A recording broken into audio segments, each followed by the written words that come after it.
നമസ്കാരം. ഞാൻ NGR നമ്പൂതിരി.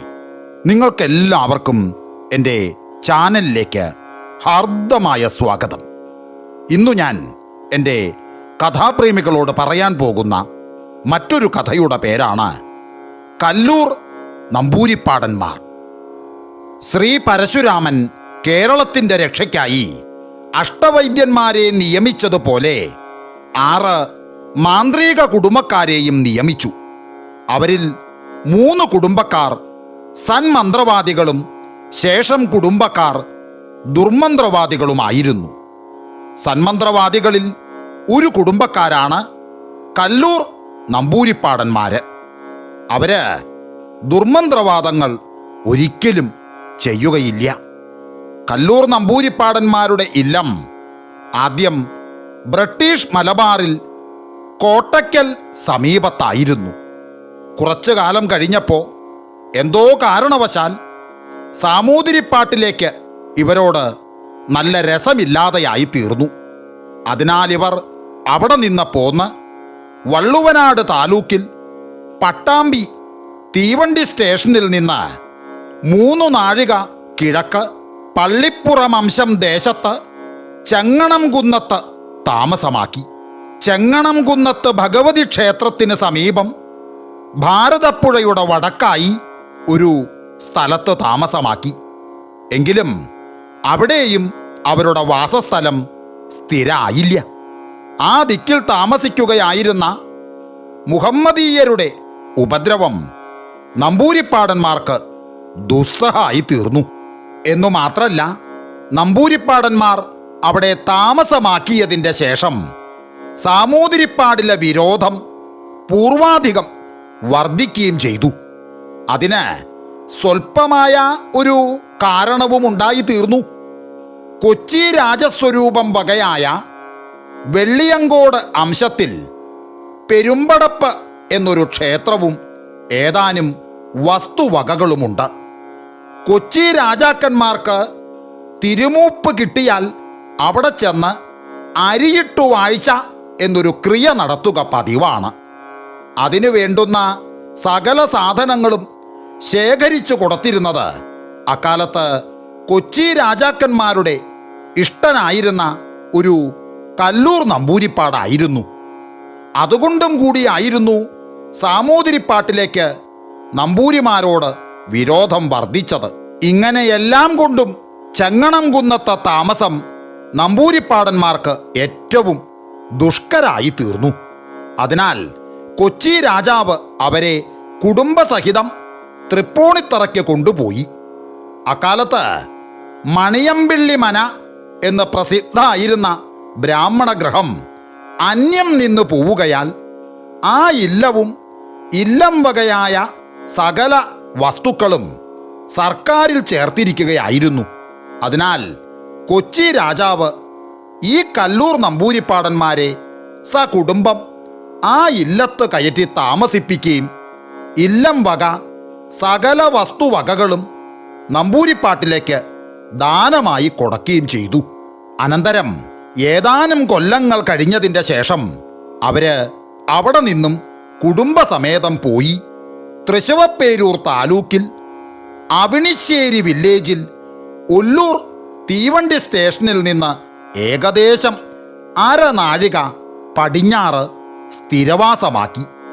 ഇത് കൊല്ലം 1030 ആണ്ടാണെന്നാണ് കേട്ടുകേൾവി. ഇപ്പോഴും അവരുടെ സ്ഥിരവാസം അവിടെ തന്നെയാണ്. എങ്കിലും ചെങ്ങണംകുന്നത്തും തൃപ്പൂണിത്തുറയിലുമുള്ള ഇല്ലങ്ങളും വസ്തുവകകളുമെല്ലാം ഇപ്പോഴും അവരുടെ കൈവശാനുഭവത്തിൽ തന്നെയാണ് ഇരിക്കുന്നത്. എന്ന് മാത്രമല്ല, കാര്യങ്ങൾ അന്വേഷിക്കുന്നതിനും മറ്റുമായി ചിലപ്പോൾ അവർ ആ 2 സ്ഥലത്തും പോയി താമസിക്കാറുമുണ്ട്. കല്ലൂർ നമ്പൂരിപ്പാടന്മാർ ചെങ്ങണംകുന്നത്ത് ഭഗവതിയെ തങ്ങളുടെ കുടുംബ പരദേവതയായിട്ടാണ് വിചാരിക്കുകയും ആചരിക്കുകയും ചെയ്തു പോരുന്നത്. അതിനാൽ അവിടെ ഭജനത്തിനായിട്ടും അവർ ചിലപ്പോൾ അവിടെ ചെന്ന് താമസിക്കാറുണ്ട്. ഈ കല്ലൂർ നമ്പൂരിപ്പാടന്മാര് വേദാംഗാദികളിലും മന്ത്രവാദത്തിലും പണ്ടേ തന്നെ അതിനിപുണന്മാരായിരുന്നു. അവരിൽ ചില നല്ല കവികളുമുണ്ടായിരുന്നു. എന്നാൽ അവർക്ക് അധികം പ്രസിദ്ധി മന്ത്രവാദത്തിലാണ്. അവർ തൃപ്പൂണിത്തുറയിൽ നിന്ന് അവണിശ്ശേരിക്ക് മാറി താമസിക്കാനിടയായത് തന്നെ അവരുടെ മന്ത്രവാദത്തിൻ്റെ ശക്തി നിമിത്തമാണെന്ന് ഐതിഹ്യം പറയണു. അത് എങ്ങനെയാണെന്ന് ചുരുക്കത്തിലായി ഞാൻ എൻ്റെ കഥാപ്രേമികളോട് പറയാം. അവണിശ്ശേരി എന്ന ദേശത്ത് കിഴക്കേ കാളിക്കാട് എന്ന് പ്രസിദ്ധമായിട്ട് ഒരു മനയുണ്ടായിരുന്നു. അനവധി സ്വത്തുക്കളുണ്ടായിരുന്ന ആ ബ്രാഹ്മണ ഗൃഹത്തിൽ ഒരു കാലത്ത് പുരുഷന്മാർ ആരുമില്ലാതെയായി. ഒടുക്കം 4 അന്തർജനങ്ങൾ മാത്രം ശേഷിച്ചു. അവരിൽ 3 അന്തർജനങ്ങൾ മരിച്ചപ്പോഴും ശേഷക്രിയകൾ ചെയ്തത് അവിടെ അടുത്ത് തന്നെയുള്ള മൂക്കന്നൂരില്ലത്തെ ഒരു നമ്പൂരിയായിരുന്നു. കാളിക്കാട്ടുമനയിലെ നമ്പൂരിപ്പാടന്മാർ അനേകം മൂർത്തികളെ സേവിച്ച് പ്രസാദിപ്പിക്കുകയും തങ്ങളുടെ പരദേവതകളാക്കി വച്ച് പതിവായി പൂജിക്കുകയും ചെയ്തു വന്നവരായിരുന്നു. ഈ അന്തർജനങ്ങളുടെ ശേഷക്രിയകൾ കഴിച്ച് ശേഷക്കാരനായി ചെന്നു ചേർന്ന നമ്പൂരി അവിടെ കുടുംബ പരദേവതകളായി തീർന്നിരുന്ന മൂർത്തികളെ വേണ്ടതുപോലെ പൂജിക്കുകയും സേവിക്കുകയും ചെയ്യാതെ ഇരുന്നതിനാൽ അദ്ദേഹത്തിന് അങ്ങട് ഭ്രാന്ത് പിടിച്ചു. എന്ന് മാത്രമല്ല, ഭ്രാന്ത് പിടിച്ച് ഓടി നടന്ന അദ്ദേഹം കുറച്ചു കാലം കഴിഞ്ഞപ്പോൾ രക്തം ഛർദ്ദിച്ച് അങ്ങട് മരിക്കുകയും ചെയ്തു. പിന്നെയും അവിടെ പ്രതിദിനമെന്ന പോലെ ഓരോ ഭയങ്കര സംഭവങ്ങൾ നടന്നുകൊണ്ടിരുന്നു. അതിനാൽ ജനങ്ങൾ ഭയം നിമിത്തം ആ മനയ്ക്കൽ കയറാതെയായി എന്ന് മാത്രമല്ല, ആ മനയുടെ അടുക്കൽ കൂടി വഴി നടക്കുക പോലും ചെയ്യാതെയായി. അപ്പോ ഏകാകിനിയായിരുന്ന ആ ഒരന്തർജനത്തിന് അവിടെ കഴിച്ചു കൂട്ടുന്നതിന് വളരെ പ്രയാസമായി തീർന്നു. അതിനാൽ ആ സാധ്വി തൃപ്പൂണിത്തുറ ചെന്ന് വലിയ തമ്പുരാൻ തിരുമനസ്സിലെ സന്നിധിയിൽ ഈ സങ്കടങ്ങളെല്ലാം അങ്ങട് അറിയിച്ചു. ഉടനെ വലിയ തമ്പുരാൻ തിരുമനസ്സുകൊണ്ട് കല്ലൂർ നമ്പൂരിപ്പാടിനെ തിരുമുമ്പാകെ വരുത്തി കാളിക്കാട്ടില്ലത്തു ചെന്ന് അവിടെ ഉണ്ടായിക്കൊണ്ടിരിക്കുന്ന ഉപദ്രവങ്ങളെല്ലാം ഒഴിച്ചു കൊടുക്കണമെന്ന് അങ്ങട് കൽപ്പിച്ചു. നമ്പൂരിപ്പാട് ആ ഇല്ലത്ത് ചെന്ന് സംഗതികളെല്ലാം സൂക്ഷ്മമായി അന്വേഷിച്ചറിയുകയും കാളിക്കാട്ട് നമ്പൂരിമാരുടെ പരദേവതകളായിരുന്ന മൂർത്തികൾക്കെല്ലാം യഥാവിധി പൂജകളും മറ്റും നടത്തി അവരെ സന്തോഷിപ്പിക്കുകയും അപ്പോൾ അവിടെ ഉണ്ടായിക്കൊണ്ടിരുന്ന ഉപദ്രവങ്ങളെല്ലാം നീങ്ങുകയും അതറിഞ്ഞ് അവിടെ ദാസ്യപ്രവർത്തിക്കും മറ്റും വേണ്ടുന്നവരെല്ലാം ചെന്നു തുടങ്ങുകയും അപ്പോൾ ഏകാകിനിയായിരുന്ന ആ അന്തർജനത്തിൻ്റെ ദുഃഖവും ഭയവും എല്ലാം ഒഴിഞ്ഞ് അവർക്ക് സുഖാവുകയും ചെയ്തു. എങ്കിലും ആ മൂർത്തികളെയെല്ലാം യഥാവിധി പൂജിച്ചും സേവിച്ചും സന്തോഷിപ്പിച്ചുകൊണ്ടിരിക്കുന്നതിന് മതിയായവർ മറ്റാരുമില്ലാതെ ഇരുന്നതിനാൽ വലിയ തമ്പുരാൻ തിരുമനസ്സിലെ കൽപ്പന പ്രകാരം നമ്പൂരിപ്പാട് പിന്നെയും ആ ഇല്ലത്ത് തന്നെ അങ്ങട് താമസമുറപ്പിച്ചു. അനന്തരം കുറച്ചു കാലം കഴിഞ്ഞപ്പോൾ അവിടെ ഏകാകിയായി ശേഷിച്ചിരുന്ന ആ അന്തർജനവും കാലധർമ്മത്തെ പ്രാപിക്കുകയും അവരുടെ അപരക്രിയകളും ഈ നമ്പൂരിപ്പാട് തന്നെ അങ്ങട് നടത്തിയും ആ സംഗതി വലിയ തമ്പുരാൻ തിരുമനസ്സിലെ അടുക്കൽ അറിയിക്കുകയും ചെയ്തു. അപ്പോ തിരുമനസ്സുകൊണ്ട് നമ്പൂരിപ്പാടിനോട് പറഞ്ഞു, ആ ഇനി നിങ്ങളെല്ലാവരും ഇവിടെ നിന്ന്, അതായത് തൃപ്പൂണിത്തുറയിൽ നിന്ന് മാറി കുടുംബസഹിതം ആ കാളിക്കാട്ടില്ലത്ത് ചെന്ന് താമസിച്ചു കൊള്ളണം. അന്യം നിന്നതായ ആ ഇല്ലവും ആ ഇല്ലം വകയുള്ള സകല വസ്തുവകകളും നിങ്ങൾക്കായി തന്നിരിക്കണു എന്ന് കൽപ്പിക്കുകയും അപ്രകാരം തീട്ടൂരം അയച്ചു കൊടുക്കുകയും അക്കാലം മുതൽ കല്ലൂർ നമ്പൂരിപ്പാടന്മാരുടെ സ്ഥിരവാസം അവിടെയാകുകയും ചെയ്തു. ഇപ്രകാരമാണ് കല്ലൂർ നമ്പൂരിപ്പാടന്മാരുടെ സ്ഥിരവാസം തൃപ്പൂണിത്തുറ നിന്ന് മാറി അവണിശ്ശേരിയിലായത്. നമ്പൂരിപ്പാടന്മാർ അവിടെ സ്ഥിരവാസമായ കാലം മുതൽ ആ മനയുടെ പേര് കല്ലൂർ മന എന്നായി. എങ്കിലും അവിടെ സമീപസ്ഥന്മാരായവരെല്ലാവരും ഇപ്പോഴും കാളിക്കാട്ടുമനയെന്നാണ് പറഞ്ഞു വരണത്. കല്ലൂർ നമ്പൂരിപ്പാടന്മാര് വലിയ മന്ത്രവാദികളായി തീർന്നതിന് കാരണങ്ങൾ ജനങ്ങൾ പറഞ്ഞു വരണ്ട്. അവയിൽ ചിലതൊക്കെ ഞാൻ എൻ്റെ കഥാപ്രേമികളോട് പറയാം.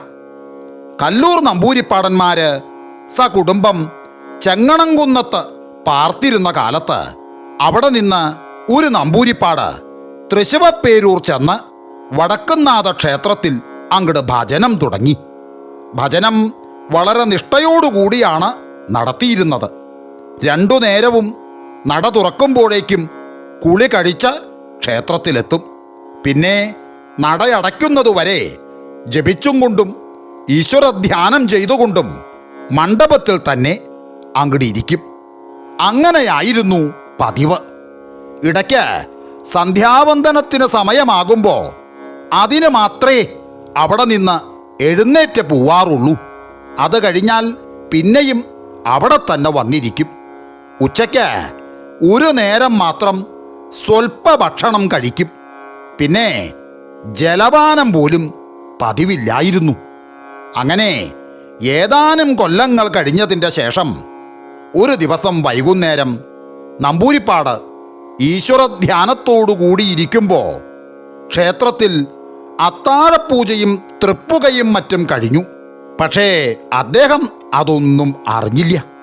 അദ്ദേഹം ധ്യാനത്തിൽ നിന്നുണർന്ന് കണ്ണു തുറന്നു നോക്കിയപ്പോൾ ക്ഷേത്രത്തിൽ ശാന്തിക്കാർ മുതലായവർ ആരുമില്ലായിരുന്നു. എന്ന് മാത്രല്ല, നട അടച്ചിരിക്കുന്നതായും കണ്ടു.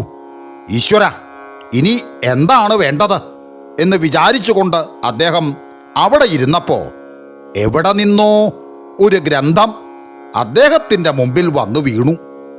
അതെടുത്തു വച്ചുകൊണ്ട് അദ്ദേഹം പിന്നെയും വിചാരമഗ്നനായി അവിടെ തന്നെ ഇരുന്നു. അങ്ങനെ നേരം കഴിഞ്ഞപ്പോഴേക്കും കുളിക്കാൻ പോകാനുള്ള നേരമായതിനാൽ അദ്ദേഹം കുളിക്കാൻ പോയി. ശാന്തിക്കാരൻ കുളിച്ചു വന്ന് പിറ്റേ ദിവസം രാവിലെ നട തുറന്നപ്പോഴേക്കും നമ്പൂരിപ്പാടും കുളിയും മറ്റും കഴിച്ച് പതിവ് പോലെ മണ്ഡപത്തിലെത്തി. അദ്ദേഹം പിന്നെയും നിഷ്ഠയോടുകൂടി ഭജിച്ചുകൊണ്ട് യഥാപൂർവം അവിടെ തന്നെ അങ്ങോട്ട് താമസിച്ചു. അനന്തരം ഏതാനും കൊല്ലങ്ങൾ കൂടി കഴിഞ്ഞതിൻ്റെ ശേഷം ഒരു ദിവസം പാർവതീ പരമേശ്വരന്മാർ നമ്പൂരിപ്പാട്ടിലെ മുമ്പിൽ പ്രത്യക്ഷീഭവിക്കുകയും സാക്ഷാൽ ഭഗവാൻ അദ്ദേഹത്തോട് ഇനി ഭജനം മതിയാക്കി ഇല്ലത്തേക്ക് പോവാം, ഇവിടെ കിട്ടിയിട്ടുള്ള ഗ്രന്ഥം ഞാൻ അങ്ങക്ക് ഇട്ട് തന്നതാണ്, അത് നോക്കി അതിൽ പറഞ്ഞിരിക്കുന്നത് പോലെ ചെയ്തുകൊണ്ടാൽ സർവവും സഫലാവും. ആ ഗ്രന്ഥത്തിൻ്റെ അവസാന ഭാഗത്ത് പറഞ്ഞിട്ടുള്ള വിധിപ്രകാരം ഭഗവതി സേവ കഴിച്ചുകൊണ്ടാൽ സകല കാര്യങ്ങളും അങ്ങയ്ക്ക് സാധിക്കും. സാധാരണമായിട്ടുള്ള ഭഗവതി സേവയേക്കാൾ കുറച്ചുകൂടി വിസ്തരിച്ചാണ് ഗ്രന്ഥത്തിൽ പറഞ്ഞിരിക്കുന്നത്.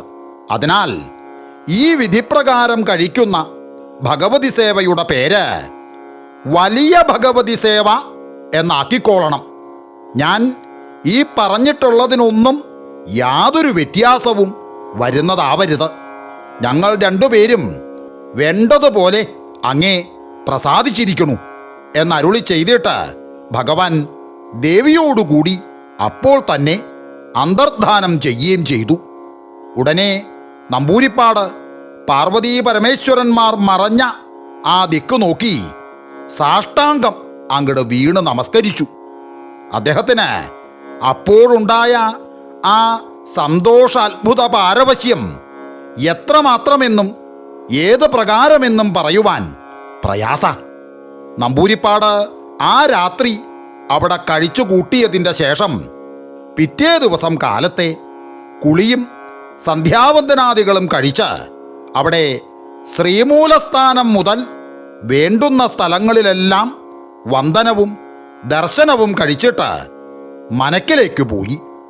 കല്ലൂർ നമ്പൂരിപ്പാടന്മാർ വലിയ മന്ത്രവാദികളായി തീർന്നത് ശ്രീപരമേശ്വരൻ്റെയും ശ്രീപാർവതിയുടെയും പ്രസാദം കൊണ്ടും ഭഗവാന്റെ ആ ഉപദേശപ്രകാരമുള്ള വലിയ ഭഗവതി സേവ കൊണ്ടും ഭഗവാൻ പ്രസാദിച്ചു കൊടുത്ത ആ ഗ്രന്ഥം മൂലവുമാണ്. വേറെയും ചില കാരണങ്ങളില്ല എന്നില്ല. അവയും പിന്നീട് ഈ കഥയുടെ അവസാനത്തിങ്കൽ ഞാൻ നിങ്ങളോട് പറയാം. എന്തായാലും മഹാദേവന്റെ അനുഗ്രഹം കിട്ടിയ ആ നമ്പൂരിപ്പാട് ഒരേർപ്പാട് നിശ്ചയിച്ചു. അതെങ്ങനെയാന്ന് വെച്ചാൽ, കല്ലൂർ മനക്കിലുണ്ടാകുന്ന പുരുഷന്മാരെല്ലാവരും സമാവർത്തനം കഴിഞ്ഞാൽ ഉടനെ തന്നെ വടക്കുംനാഥ ക്ഷേത്രത്തിൽ ഒരു സംവത്സരം ഭജനം നടത്തണമെന്നും അതു കഴിഞ്ഞിട്ടല്ലാതെ മന്ത്രവാദം ചെയ്തു തുടങ്ങരുത് എന്നുമായിരുന്നു. ആ ഏർപ്പാട് ഇപ്പോഴും അവിടെ ശരിയായി നടന്നു പോരണ്ട്. ഈ ഏർപ്പാട് നിശ്ചയിക്കുകയും വടക്കുംനാഥ ക്ഷേത്രത്തിൽ ഭജിച്ച് പാർവതീ പരമേശ്വരന്മാരെ പ്രത്യക്ഷീകരിക്കുകയും ചെയ്ത ആ നമ്പൂരിപ്പാട്ടിലെ പേര് കുമാരസ്വാമി എന്നായിരുന്നു അത്രേ. ഈ കുമാരസ്വാമി നമ്പൂരിപ്പാട് വടക്കുംനാഥ ക്ഷേത്രത്തിലെ സംവത്സര ഭജനം കഴിഞ്ഞ് മനക്കൽ മടങ്ങിയെത്തിയിട്ട് ഏതാനും ദിവസങ്ങൾ കഴിഞ്ഞതിൻ്റെ ശേഷം കാശി, രാമേശ്വരം മുതലായ പുണ്യസ്ഥലങ്ങളിൽ പോയി ഗംഗാസ്നാനം, സേതുസ്നാനം മുതലായവയും കൂടി അങ്ങോട്ട് നിർവഹിച്ചു. അദ്ദേഹം രാമേശ്വരത്തു നിന്ന് മടങ്ങി വരും വഴി തിരുവനന്തപുരത്തെത്തി മഹാരാജസന്നിധിയിൽ ചെന്ന് മുഖം കാണിക്കുകയും ചെയ്തു. അന്ന് തിരുവിതാംകൂർ രാജ്യം ഭരിച്ചിരുന്നത് കൊല്ലം 973 ആണ്ട് കുംഭമാസത്തിൽ നാടു നീങ്ങിയ കാർത്തിക തിരുനാൾ രാമവർമ്മ മഹാരാജാവ് തിരുമനസ്സുകൊണ്ടായിരുന്നു. തിരുമനസ്സുകൊണ്ട് ഈ നമ്പൂരിപ്പാടിനെ കുറിച്ച് മുമ്പേ തന്നെ കേട്ടറിഞ്ഞിരുന്നതിനാൽ അദ്ദേഹത്തെ അവിടെ യഥായോഗ്യം സ്വീകരിക്കുകയും സൽക്കരിക്കുകയൊക്കെ ചെയ്തു. അക്കാലത്ത് അവിടെ ജനങ്ങൾക്ക് അതിദുസ്സഹമായിട്ടുള്ള ഒരു ഉപദ്രവം നേരിട്ടിരുന്നു. 933 ആണ്ട് നാടു നീങ്ങിയ മാർത്താണ്ഡവർമ്മ മഹാരാജാവ് രാജദ്രോഹികളായിരുന്ന 8 വീട്ടിൽ പിള്ളമാരെയെല്ലാം പിടിപ്പിച്ച് പടിഞ്ഞാറേ കടൽപ്പുറത്ത് കൊണ്ടുപോയി കഴുത്തുവെട്ടി കടലിലേക്ക് തള്ളിയും അവരുടെ സ്ത്രീകളെയെല്ലാം പിടിച്ച് സമുദ്രതീരവാസികളായ മുക്കുവർക്ക് കൊടുക്കുകയും ചെയ്താണല്ലോ അവരുടെ വംശം നശിപ്പിച്ചത്. ആ പിള്ളമാരുടെ പരേതാത്മാക്കളും അവർ സേവിച്ചിരുന്ന ഉഗ്രമൂർത്തികളുമാണ് അന്ന് ജനങ്ങളെ ഉപദ്രവിച്ചു കൊണ്ടിരുന്നത്. ആ പിള്ളമാരുടെ ശേഷക്രിയകൾ ചെയ്യാൻ ആരും ഉണ്ടായിരുന്നില്ലല്ലോ. ആബ്ദദീക്ഷാദി ലോപേന പ്രേതായ അന്തിപിശാചതാം സ്വജനാൽ ബാധമാനസ്തേ വിചരന്തി മഹീതലെ എന്നാണല്ലോ പ്രമാണം. അങ്ങനെ ആ മൂർത്തികളുടെ ഉപദ്രവം ജനങ്ങൾക്ക് മിക്ക ദിവസങ്ങളിലും ഉണ്ടായിരുന്നു. വിശേഷിച്ച് ചൊവ്വാഴ്ചയും വെള്ളിയാഴ്ചയും രാത്രിയിൽ മധ്യയാമത്തെങ്കിലായിരുന്നു അതികലശിലായിരുന്നത്.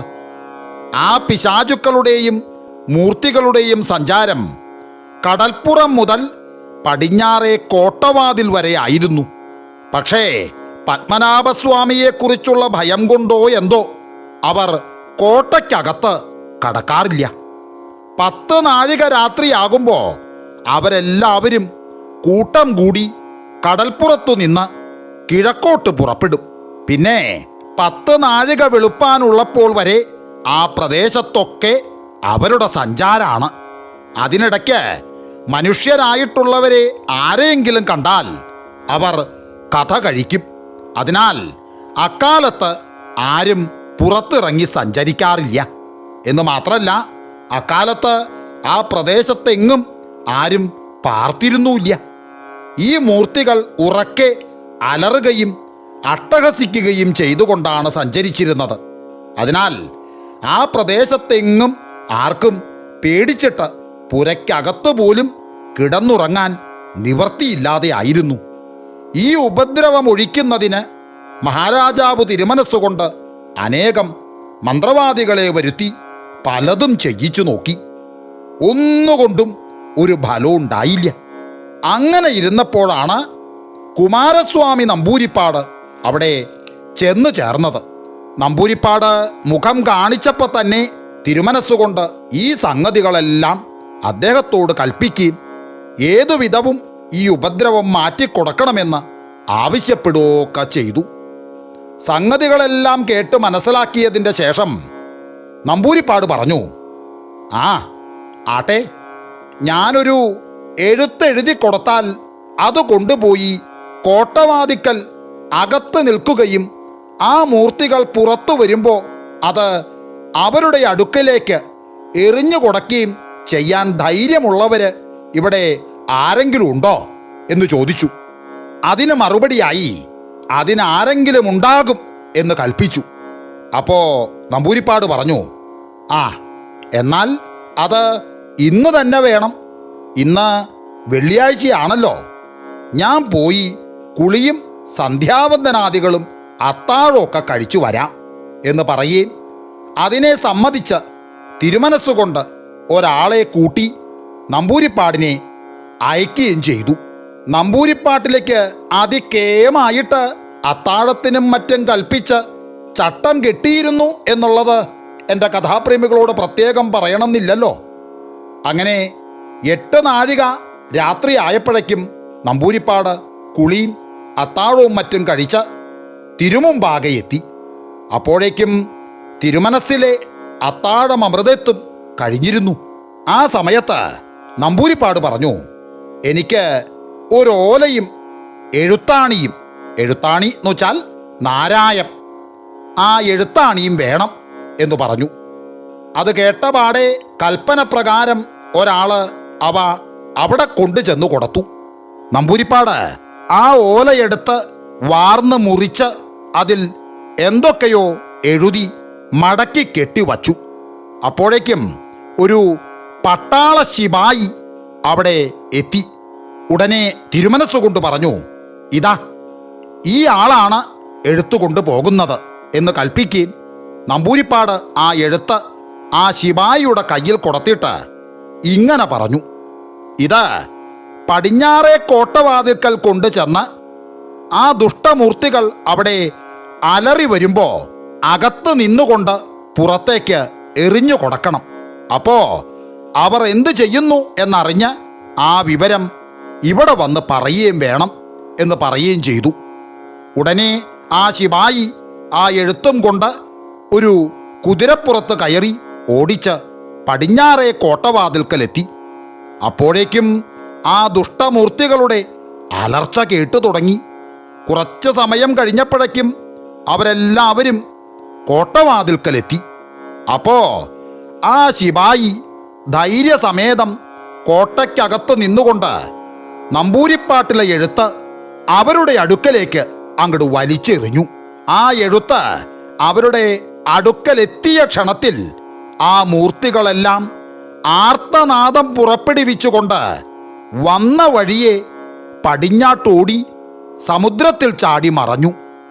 എഴുത്തു കൊണ്ടുപോയിരുന്ന ശിപായി മടങ്ങി വന്ന് ആ വിവരങ്ങളെല്ലാം തിരുമനസ്സിലെ സന്നിധിയിൽ അറിയിച്ചു. അപ്പോൾ നമ്പൂരിപ്പാട് പറഞ്ഞു, ആ ഉപദ്രവം അങ്ങനെ അങ്ങോട്ട് ഒഴിഞ്ഞു. ഇനി ആ ദുഷ്ടമൂർത്തികളെ കൊണ്ട് ഉപദ്രവം ഒരിക്കലും ഉണ്ടാവില്ല എന്ന് പറഞ്ഞു. ഉടനെ തിരുമനസ്സുകൊണ്ട് പറഞ്ഞു, ഞാനും അങ്ങനെ തന്നെ വിശ്വസിക്കണു എന്ന് കൽപ്പിക്കുകയും നമ്പൂരിപ്പാടിനെ കിടക്കാൻ കൽപ്പിക്കുകയും തിരുമനസ്സുകൊണ്ട് പള്ളിയറയിലേക്ക് എഴുന്നള്ളുകയും ചെയ്തു. അങ്ങനെ പിറ്റേ ദിവസം നമ്പൂരിപ്പാട് തിരുമുമ്പാകെ ചെന്ന് യാത്ര അറിയിച്ചപ്പോൾ തിരുമനസ്സുകൊണ്ട് അദ്ദേഹത്തിന് വീരശൃംഖല മുതലായ അനേകം സമ്മാനങ്ങളും യാത്ര ചെലവ് വകയ്ക്ക് 1000 പണവും കൽപ്പിച്ചു കൊടുത്തു. നമ്പൂരിപ്പാട് അവയെല്ലാം സന്തോഷത്തോടെ വാങ്ങിക്കൊണ്ട് അന്ന് തന്നെ സ്വദേശത്തേക്ക് പോവുകയും ചെയ്തു. സാക്ഷാൽ കല്ലൂര് നമ്പൂരിപ്പാട്ടിലെ ആ എഴുത്ത് കണ്ട് പേടിച്ചോടിപ്പോയ ദുർമൂർത്തികളുടെ ഉപദ്രവം അതിൽ പിന്നെ ആ ദേശത്തെങ്ങും ഒരിക്കലും ഉണ്ടായിട്ടില്ല. ഈ കുമാരസ്വാമി നമ്പൂരിപ്പാട്ടിലെ 2ാമത്തെ പൗത്രൻ ഉണ്ടായപ്പോൾ തന്നെ അദ്ദേഹത്തിന് ആയസ്സു കുറവാണെന്ന് ചിലർ പറയുകയാൽ കുമാരസ്വാമി നമ്പൂതിരിപ്പാട് പ്രസിദ്ധ ജ്യോത്സ്യനായിരുന്ന കാരക്കാട്ട് ഈശ്വരവാര്യരെ കൊണ്ട് ആ ഉണ്ണി നമ്പൂതിരിപ്പാട്ടിലെ ജാതകം എഴുതിച്ചു. ഈശ്വരവാര്യർ പറയുന്നതും എഴുതി കൊടുക്കുന്നതുമൊന്നും തെറ്റുകയില്ല എന്നായിരുന്നു ജനങ്ങളുടെ വിശ്വാസം. അത് വാസ്തവമായിരുന്നു. ഈശ്വരവാര്യർ ജ്യോതിശാസ്ത്രങ്ങളെല്ലാം പഠിച്ചു കഴിഞ്ഞതിൻ്റെ ശേഷം 3/4 വ്യാഴവട്ടക്കാലം, അതായത് 9 കൊല്ലം, കാരക്കാട്ട് സുബ്രഹ്മണ്യസ്വാമിയെ നിഷ്ഠയോടുകൂടി ഭജിച്ച് പ്രസാദിപ്പിച്ച മഹാനാണ്. പിന്നെ അദ്ദേഹം പറഞ്ഞാൽ ശരിയാകാതിരിക്കുമോ? അദ്ദേഹം ജാതകത്തിൽ എഴുതി കൊടുത്തത് ആ ഉണ്ണി നമ്പൂതിരിപ്പാട് 20 വയസ്സ് തികയുന്നതിന് മുമ്പ് വസൂരി ദീനത്താൽ മരിക്കും എന്നായിരുന്നു. എന്ന് മാത്രമല്ല, മരിക്കുന്ന ആണ്ടും മാസവും തീയതിയും നാഴികയും വിനാഴികയും കൂടി അങ്ങട് എഴുതി കൊടുത്തു. അത് കണ്ടപ്പോൾ കുമാരസ്വാമി നമ്പൂതിരിപ്പാട് മുതലായവർക്ക് വളരെ സങ്കടമുണ്ടായി എന്നുള്ളത് പ്രത്യേകിച്ച് പറയണമെന്നില്ലല്ലോ. എങ്കിലും ആ മനക്കിലുള്ളവർ ഈ വർത്തമാനം അങ്ങട് പരസ്യമാക്കിയില്ല. ആ ഉണ്ണി നമ്പൂതിരിപ്പാട് മുറയ്ക്ക് വളർന്നു വരികയും യഥാകാലം അദ്ദേഹത്തിൻ്റെ സമാവർത്തനം വരെയുള്ള ക്രിയകളൊക്കെ കഴിക്കുകയൊക്കെ ചെയ്തു. അനന്തരം അദ്ദേഹം പിതാമഹൻ്റെ നിശ്ചയപ്രകാരം തൃശവപ്പേരൂരെത്തി വടക്കുംനാഥ ക്ഷേത്രത്തിലെ സംവത്സര ഭജനവും നിർവഹിച്ചുകൊണ്ട് മനയ്ക്കൽ മടങ്ങിയെത്തി. അപ്പോൾ അദ്ദേഹത്തിൻ്റെ ജാതകം ഈശ്വരവാര്യർ ഇന്നിന്ന പ്രകാരമാണ് എഴുതി കൊടുത്തിരിക്കുന്നത് എന്നുള്ള വിവരം എങ്ങനെയോ അറിഞ്ഞു.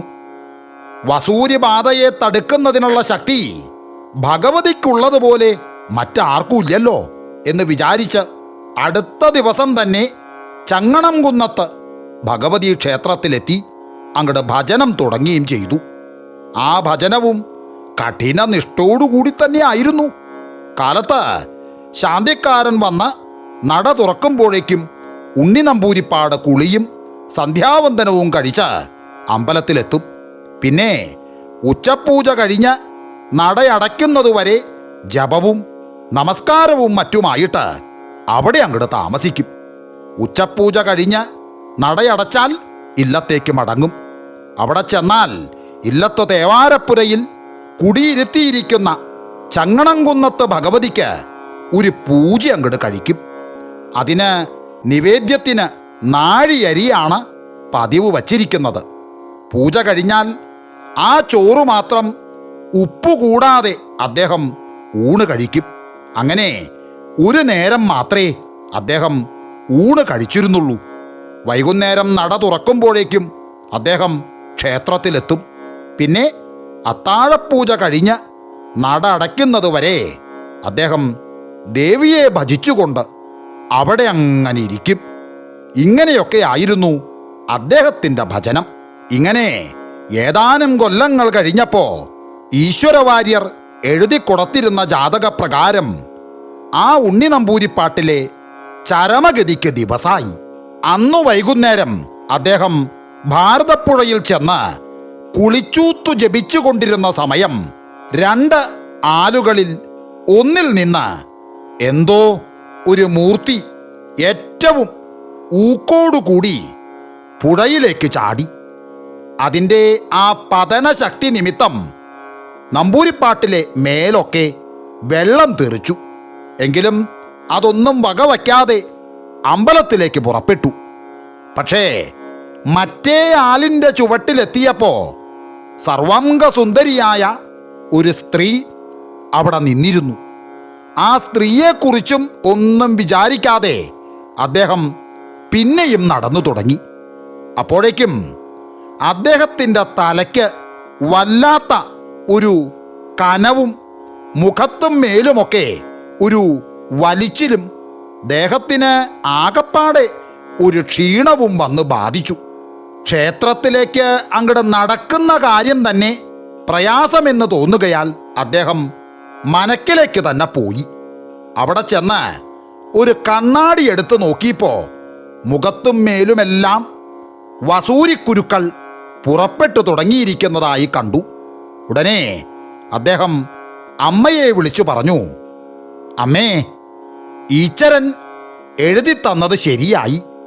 എൻ്റെ മേലൊക്കെ വസൂരിക്കുരുക്കൾ പുറപ്പെട്ടു തുടങ്ങിയിരിക്കുന്നു. നിങ്ങളാരും വ്യസനിക്കരുത്.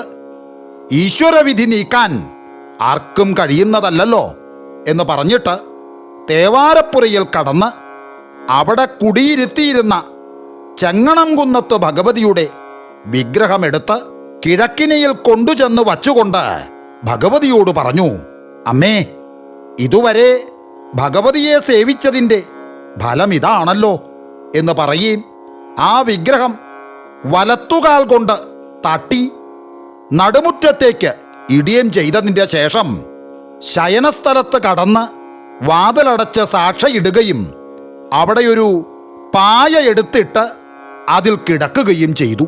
അതിനുശേഷം അവിടെ കിടന്നുകൊണ്ട് അദ്ദേഹം ഈശ്വരവാര്യർക്ക് ജ്യോതിശാസ്ത്രത്തിലുള്ള ആ പാണ്ഡിത്യത്തെയും ഭഗവതിയുടെ കൃപയില്ലായ്മയെയും കുറിച്ച് വിചാരിച്ചുകൊണ്ട് അങ്ങനെ കിടന്നപ്പോ സ്വൽപ്പമൊന്നും മയങ്ങി. അപ്പോ സർവാംഗസുന്ദരിയായ ഒരു സ്ത്രീ അദ്ദേഹത്തിൻ്റെ അടുക്കൽ ചെന്ന് നിന്നുകൊണ്ട് പറഞ്ഞു, ഹേ, എന്താ എൻ്റെ പേരിലും മുഷിച്ചിലായോ? ആ ആലിന്മേൽ നിന്ന് പുഴയിലേക്ക് ചാടിയത് വസൂരിമാലയായിരുന്നു. ആ വെള്ളം തെറിച്ചതുകൊണ്ടാണ് ഇതുണ്ടായത്. അത് കണ്ട് ഭയപ്പെടരുത് എന്ന് വിചാരിച്ചാണല്ലോ ഞാൻ മറ്റേ ആൽത്തറയ്ക്കൽ വന്ന് നിന്നിരുന്നത്. അതുകൊണ്ടും ഫലമുണ്ടായില്ല. ആട്ടെ, എങ്കിലും ഭയപ്പെടണ്ട. ഇതിനേക്കാൾ കഠിനമായി വന്നാലും ഞാൻ മാറ്റൂലോ എന്ന് പറയുകയും തൻ്റെ വസ്ത്രാഞ്ചലം കൊണ്ട് മുടി മുതൽ അടിയോളം ഒന്നൊഴിയുകയും ചെയ്തു. അപ്പോ നമ്പൂരിപ്പാട്ടിലെ സുഖക്കേടുകളെല്ലാം മാറി അദ്ദേഹം സ്വസ്ഥനായി തീർന്നു. അദ്ദേഹത്തിൻ്റെ മേലുണ്ടായിരുന്ന കുരുക്കളെല്ലാം മാഞ്ഞു പോവുകയും ചെയ്തു. ഉടനെ ആ സർവാംഗസുന്ദരിയായ സ്ത്രീ ആ നമ്പൂരിപ്പാടിനോട് ചോദിച്ചു, അല്ല, എന്നെ രക്തമണിഞ്ഞ് കാണാനായിട്ടാണോ കാലുകൊണ്ട് തട്ടി നടുമുറ്റത്തേക്കിട്ട് എൻ്റെ കൈയൊടിച്ചത് എന്ന് വീണ്ടും ചോദിച്ചു. അത് കേട്ടപാടെ നമ്പൂരിപ്പാട് അത്ഭുതപ്പെട്ട് കണ്ണു തുറന്ന് നോക്കിയും ആ സ്ത്രീയുടെ വലതു കൈപ്പടം, അതായത് കയ്യിൻ്റെ പത്തി പൊട്ടി ചോരയൊലിക്കുന്നതായി കാണുകയും ചെയ്തു. അത് കണ്ടപ്പോ ഈ സ്ത്രീ സാക്ഷാൽ ഭഗവതി തന്നെയാണെന്ന് മനസ്സിലാവുകയാൽ അദ്ദേഹം എഴുന്നേറ്റ് ദേവിയുടെ പാദത്തിങ്കൽ വീണ് സാഷ്ടാംഗമായി നമസ്കരിച്ചുകൊണ്ട് സർവ്വ അപരാധങ്ങളും ക്ഷമിക്കണേ അമ്മേ എന്ന് അങ്ങട് അപേക്ഷിച്ചു. ഉടനെ ദേവി അദ്ദേഹത്തെ അനുഗ്രഹിക്കുകയും, എല്ലാം ഞാൻ ക്ഷമിച്ചിരിക്കുന്നു, എങ്കിലും വലതുകാൽ കൊണ്ട് എന്നെ തൊഴിച്ചതിൻ്റെ ഫലം നിങ്ങളുടെ കുടുംബത്തിൽ രണ്ടാമന്മാരായി ജനിക്കുന്നവരെല്ലാവരും അനുഭവിക്കും എന്നരുളി ചെയ്തിട്ട് അങ്ങട് മറയുകയും ചെയ്തു. ആ സമയത്ത് ഉണ്ണിനമ്പൂരിപ്പാട് ശയനഗ്രഹത്തിൽ കടന്ന് വാതിലടച്ച് സാക്ഷയിട്ട് കഴിഞ്ഞപ്പോൾ മുതൽ അദ്ദേഹത്തിൻ്റെ അമ്മ, അയ്യോ, വസൂരിയാണെങ്കിലും എനിക്ക് എൻ്റെ ഉണ്ണിയെ കണ്ടുകൊണ്ടിരിക്കണം എന്ന് പറഞ്ഞ് ഉറക്കെ അങ്ങട് കരഞ്ഞു തുടങ്ങി. അപ്പോൾ അത് കേട്ട് ചിലർ പറഞ്ഞു, വസൂരി ദീനക്കാരെ പേര് പറഞ്ഞ് വിളിക്കുകയും അവർ കിടന്നിടത്ത് ചെന്ന് വാതിലിന് മുട്ടുകയും ചെയ്യുന്നത് വിഹിതല്ല എന്ന് പറഞ്ഞു. അത് കേട്ടിട്ട് ആ അന്തർജനം പറഞ്ഞു, എന്നാൽ വാതിൽ വെട്ടിപ്പൊളിക്കണം, എനിക്ക് എങ്ങനെയെങ്കിലും എൻ്റെ ഉണ്ണിയെ കാണണം എന്ന് പറഞ്ഞു. അത് കേട്ട് ചിലർ വാതിൽ വെട്ടിപ്പൊളിക്കാനായി ചില ആയുധങ്ങളും കൊണ്ട് വാതിൽക്കലെത്തി. അപ്പോൾ ഉണ്ണി നമ്പൂരിപ്പാട് വാതിൽ തുറന്ന് പുറത്തു വരികയും, അമ്മേ, നമ്മുടെ ഭഗവതിയുടെ കൃപ കൊണ്ട് എൻ്റെ സുഖക്കേടെല്ലാം ഭേദമായി, എനിക്കിപ്പോ ഒരു സുഖക്കേടുമില്ല എന്ന് പറഞ്ഞുകൊണ്ട് അമ്മയുടെ അടുക്കൽ ചെല്ലുകയും അപ്പോൾ അദ്ദേഹത്തെ സ്വസ്ഥ ശരീരനായി കണ്ട് അദ്ദേഹത്തിൻ്റെ അമ്മയും മറ്റെല്ലാവരും വളരെ അത്ഭുതപ്പെടുകയും സന്തോഷിക്കുകയൊക്കെ ചെയ്തു. ഉടനെ ആ ഉണ്ണി നമ്പൂരിപ്പാട് നടുമുറ്റത്തിറങ്ങി അദ്ദേഹം അവിടെ തട്ടിയിട്ടിരുന്ന ദേവീ വിഗ്രഹമെടുത്ത് മടിയിൽ വെച്ചുകൊണ്ട് പശ്ചാത്താപത്തോടുകൂടി ബാഷ്പാകുലാക്ഷനായി വളരെ നേരം അങ്ങോട്ട് കരഞ്ഞു. പിന്നെ ആ വിഗ്രഹം മുമ്പിരുന്ന സ്ഥലത്ത് തന്നെ കൊണ്ടുചെന്ന് വയ്ക്കുകയും ചെയ്തു. അതുകൊണ്ടും മതിയായില്ലെന്ന് തോന്നുകയാൽ അദ്ദേഹം പുതിയതായി ഒരു ദേവീ വിഗ്രഹം വാർപ്പിച്ച് ശുദ്ധി വരുത്തി അതും തേവാരപ്പുറയിൽ തന്നെ പ്രതിഷ്ഠിച്ചു. ചങ്ങണംകുന്നത്തെ ഭജനം കാലം കൂടിയതിൻ്റെ ശേഷം നമ്പൂരിപ്പാട് തിരുമന്താംകുന്ന്, ശ്രീപോർക്കലി മുതലായ സ്ഥലങ്ങളിലും ചെന്ന് സംവത്സര ഭജനം കഴിച്ച് ദേവിയെ പ്രസാദിച്ചുകൊണ്ട് മനയ്ക്കൽ മടങ്ങിയെത്തി. പിന്നെയും അദ്ദേഹം ദേവീദേവന്മാരെ ഭക്തിപൂർവം ഭജിച്ചുകൊണ്ട് തന്നെയാണ് ദിനങ്ങളെ നയിച്ചിരുന്നത്. ആ മനയ്ക്കലെ തേവാരപ്പുരയിൽ തന്നെ വടക്കുന്നാഥൻ മുതലായ ദേവന്മാരെയും ചങ്ങണംകുന്ന്, തിരുമന്താംകുന്ന് മുതലായ സ്ഥലങ്ങളിലെ ദേവിമാരെയും കുടിയിരുത്തിയിട്ടുണ്ട്. അവയും കൂടാതെ കാളികാട്ടുമനക്കാരുടെ വക സേവാമൂർത്തികളും അവിടെ തന്നെയാണല്ലോ ഇരിക്കണത്. ഈ നമ്പൂരിപ്പാട് ദേവീദേവന്മാരെയെല്ലാം യഥാക്രമം പൂജിക്കുകയും സേവിക്കുകയും ചെയ്തുകൊണ്ടാണ് അവിടെ താമസിച്ചിരുന്നത്. ഇതിനിടയ്ക്ക് അദ്ദേഹം മന്ത്രസാരം, യന്ത്രസാരം, പ്രയോഗസാരം, പ്രപഞ്ചസാരം മുതലായവയെല്ലാം ഗ്രഹിച്ചും പിതാമഹന് വടക്കുന്നാഥൻ കൊടുത്ത ഗ്രന്ഥം നോക്കിയും മറ്റും മന്ത്രവാദത്തിൽ അതിസമർത്ഥനായി തീരുകയും ചെയ്തു. എങ്കിലും വല്ല ദേവതാ ഉപദ്രവം കൊണ്ടോ മറ്റോ മന്ത്രവാദത്തിന് ആവശ്യപ്പെട്ട ആരെങ്കിലും അദ്ദേഹത്തിൻ്റെ അടുക്കൽ ചെന്ന് പറഞ്ഞാൽ ഭാരതപ്പുഴയിൽ കുളിച്ച് ഭഗവതിയെ സേവിച്ചാൽ മതി, സുഖാവും എന്ന് പറയുക മാത്രമേ അദ്ദേഹം ചെയ്തിരുന്നുള്ളൂ. അദ്ദേഹം പറഞ്ഞിട്ട് അങ്ങനെ ചെയ്താൽ എല്ലാവർക്കും സുഖാവാറുണ്ട്. സാക്ഷാൽ വടക്കുന്നാഥൻ പ്രസാദിച്ച് ഗ്രന്ഥം കൊടുത്തതിൽ പിന്നെ ആ മനയ്ക്കൽ മന്ത്രവാദികളല്ലാത്തവർ ആരും ഉണ്ടായിരുന്നില്ല. അതുപോലെ തന്നെ ചങ്ങണംകുന്നത്ത് ഭഗവതി അനുഗ്രഹിച്ചതിൽ പിന്നെ വലതുകാലിന് സ്വൽപ്പമെങ്കിലും അസ്വാസ്ഥ്യമില്ലാത്ത രണ്ടാമന്മാരും ആ കുടുംബത്തിലുണ്ടാവാറില്ല. അതിന് ഇപ്പോഴും വ്യത്യാസം വന്നിട്ടൊന്നുമില്ല. ഇനി ആ മനയ്ക്കലെ ചില നമ്പൂരിപ്പാടന്മാർ ചെയ്തിട്ടുള്ള മറ്റ് ചില അത്ഭുത കർമ്മങ്ങളെക്കുറിച്ചുകൂടി ഞാൻ എൻ്റെ കഥാപ്രേമികളോട് പറയാം. ടിപ്പു സുൽത്താൻ മലബാറിൽ ആക്രമണം നടത്തിയ കാലത്ത് കൊച്ചി രാജാവിനെ സ്വാധീനപ്പെടുത്തി ഒരു ഉടമ്പടി എഴുതിച്ച് വാങ്ങിക്കൊണ്ട് തിരുവിതാംകൂറിനെ ആക്രമിച്ച് കീഴടക്കണമെന്ന് കരുതി കൊച്ചി രാജാവിൻ്റെ പേർക്ക് ഒരു കത്തയച്ചു. ആ കത്തിൽ ഒരു കൂടിക്കാഴ്ചയ്ക്ക് ചെല്ലണമെന്ന് മാത്രമേ പറഞ്ഞിരുന്നുള്ളൂ.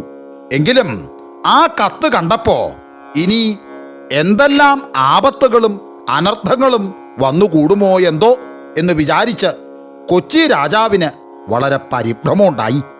രാജാവ് ആ വിവരം അവിടെ കൂടിയിരുന്ന കല്ലൂർ നമ്പൂരിപ്പാടിനോട് പറഞ്ഞു.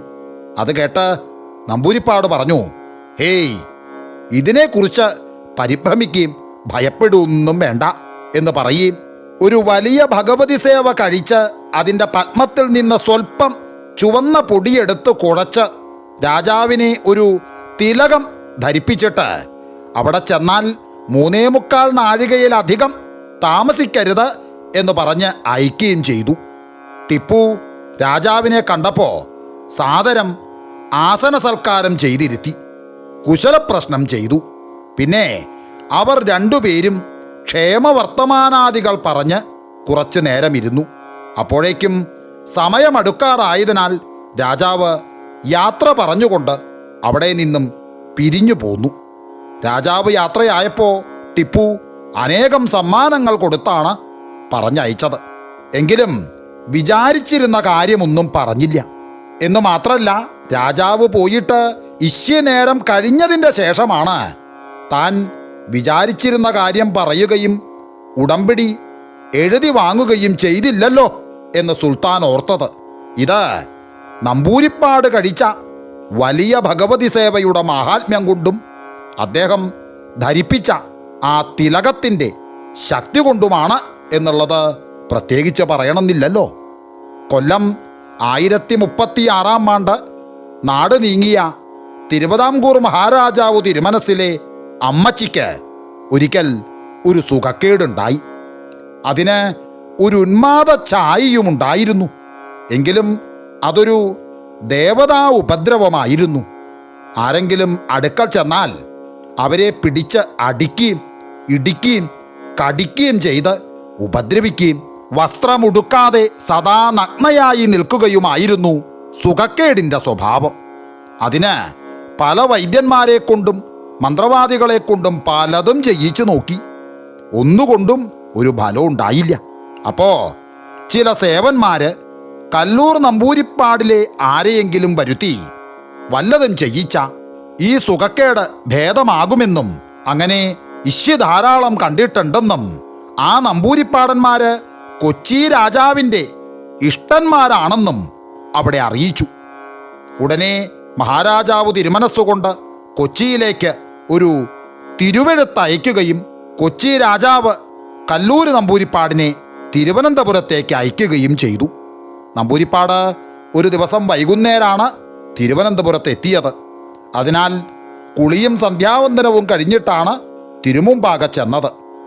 അമ്മച്ചി എവിടെയാണെന്ന് നമ്പൂരിപ്പാട് ചോദിച്ചപ്പോൾ തിരുമനസ്സുകൊണ്ട് പറഞ്ഞു, ഉപദ്രവം സഹിക്കവയ്യാതെയായിട്ട് ഒരു പുരമുറിക്കകത്തിട്ട് പൂട്ടിയിരിക്കുകയാണ് എന്ന് കൽപ്പിക്കുകയും നമ്പൂരിപ്പാടിനെ ഒരാളെ കൂട്ടി ആ മുറിയിൽ വാതിൽക്കലേക്ക് അയക്കുകയും ചെയ്തു.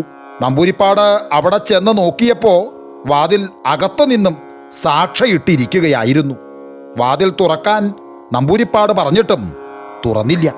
ഉടനെ നമ്പൂരിപ്പാട് ഒരു മന്ത്രം ജപിച്ചുകൊണ്ട് വലത്തു കൈകൊണ്ട് നിലത്ത് ഒന്നടിച്ചു. ഉടനെ അമ്മച്ചി വസ്ത്രവും മുലക്കച്ചയും ധരിച്ചുകൊണ്ട് വാതിൽ തുറക്കുകയും സ്ത്രീ സാധാരണമായ ലജ്ജാഭാവത്തോടുകൂടി മുഖം കുനിച്ചുകൊണ്ട് പഞ്ചപുച്ഛമടക്കി നിൽക്കുകയും ചെയ്തു. അത് കണ്ടപ്പോൾ നമ്പൂരിപ്പാട് പറഞ്ഞു, ഹേയ്, ഇന്ന് ഇതുവരെ കുളിയും ഊണും ഒന്നും ഉണ്ടായില്ലേ? വേഗം പോയി കുളിയും ഊണൊക്കെ കഴിച്ചു വരൂ. അപ്പോഴേക്കും ഞാനും പോയി അത്താഴമൊക്കെ കഴിച്ചു വരാം എന്ന് പറഞ്ഞു. ഉടനെ അത് കേട്ട് അമ്മച്ചി കുളിക്കാൻ പോയി. അവിടെ ബലിയൊഴിയുന്നതിനും മറ്റും ഇന്നിന്നവയെല്ലാം വട്ടം കൂട്ടണമെന്ന് അവിടെ ഉണ്ടായിരുന്ന ഉദ്യോഗസ്ഥന്മാരോട് പറഞ്ഞിട്ട് നമ്പൂരിപ്പാടും പോയി. അദ്ദേഹം അത്താഴം കഴിച്ച് വന്നപ്പോഴേക്കും അമ്മച്ചിയും കുളിയും ഊണും കഴിച്ച് അവിടെ എത്തി. നമ്പൂരിപ്പാട് പറഞ്ഞിരുന്നത് പോലെയെല്ലാം അവിടെ വട്ടം കൂട്ടിയിരുന്നു.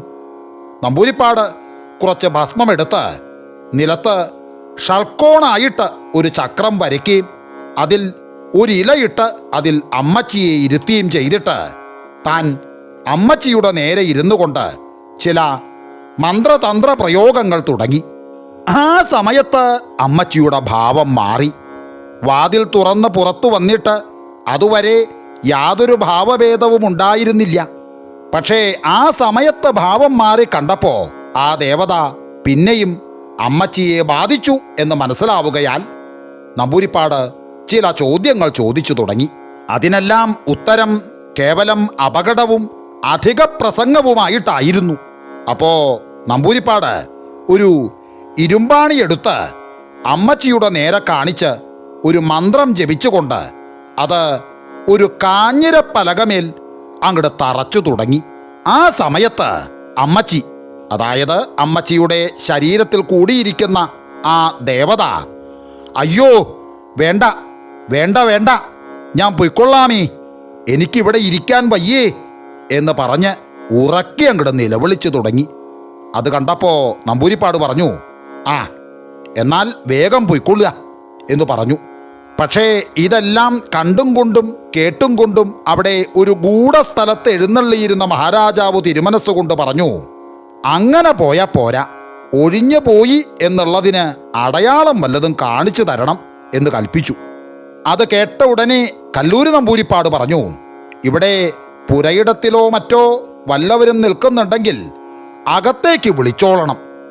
പുറത്ത് ആളുകൾ നിന്നാൽ വല്ലതും ആപത്തുണ്ടായേക്കാം എന്ന് പറഞ്ഞിട്ട് സ്വൽപ്പം അക്ഷതം കയ്യിലെടുത്ത് ഒരു മന്ത്രം ജപിച്ചുകൊണ്ട് അമ്മച്ചിയുടെ മുഖത്തിന് നേരെ പിടിച്ചുഴിഞ്ഞ് പുറത്തേക്ക് എറിഞ്ഞു.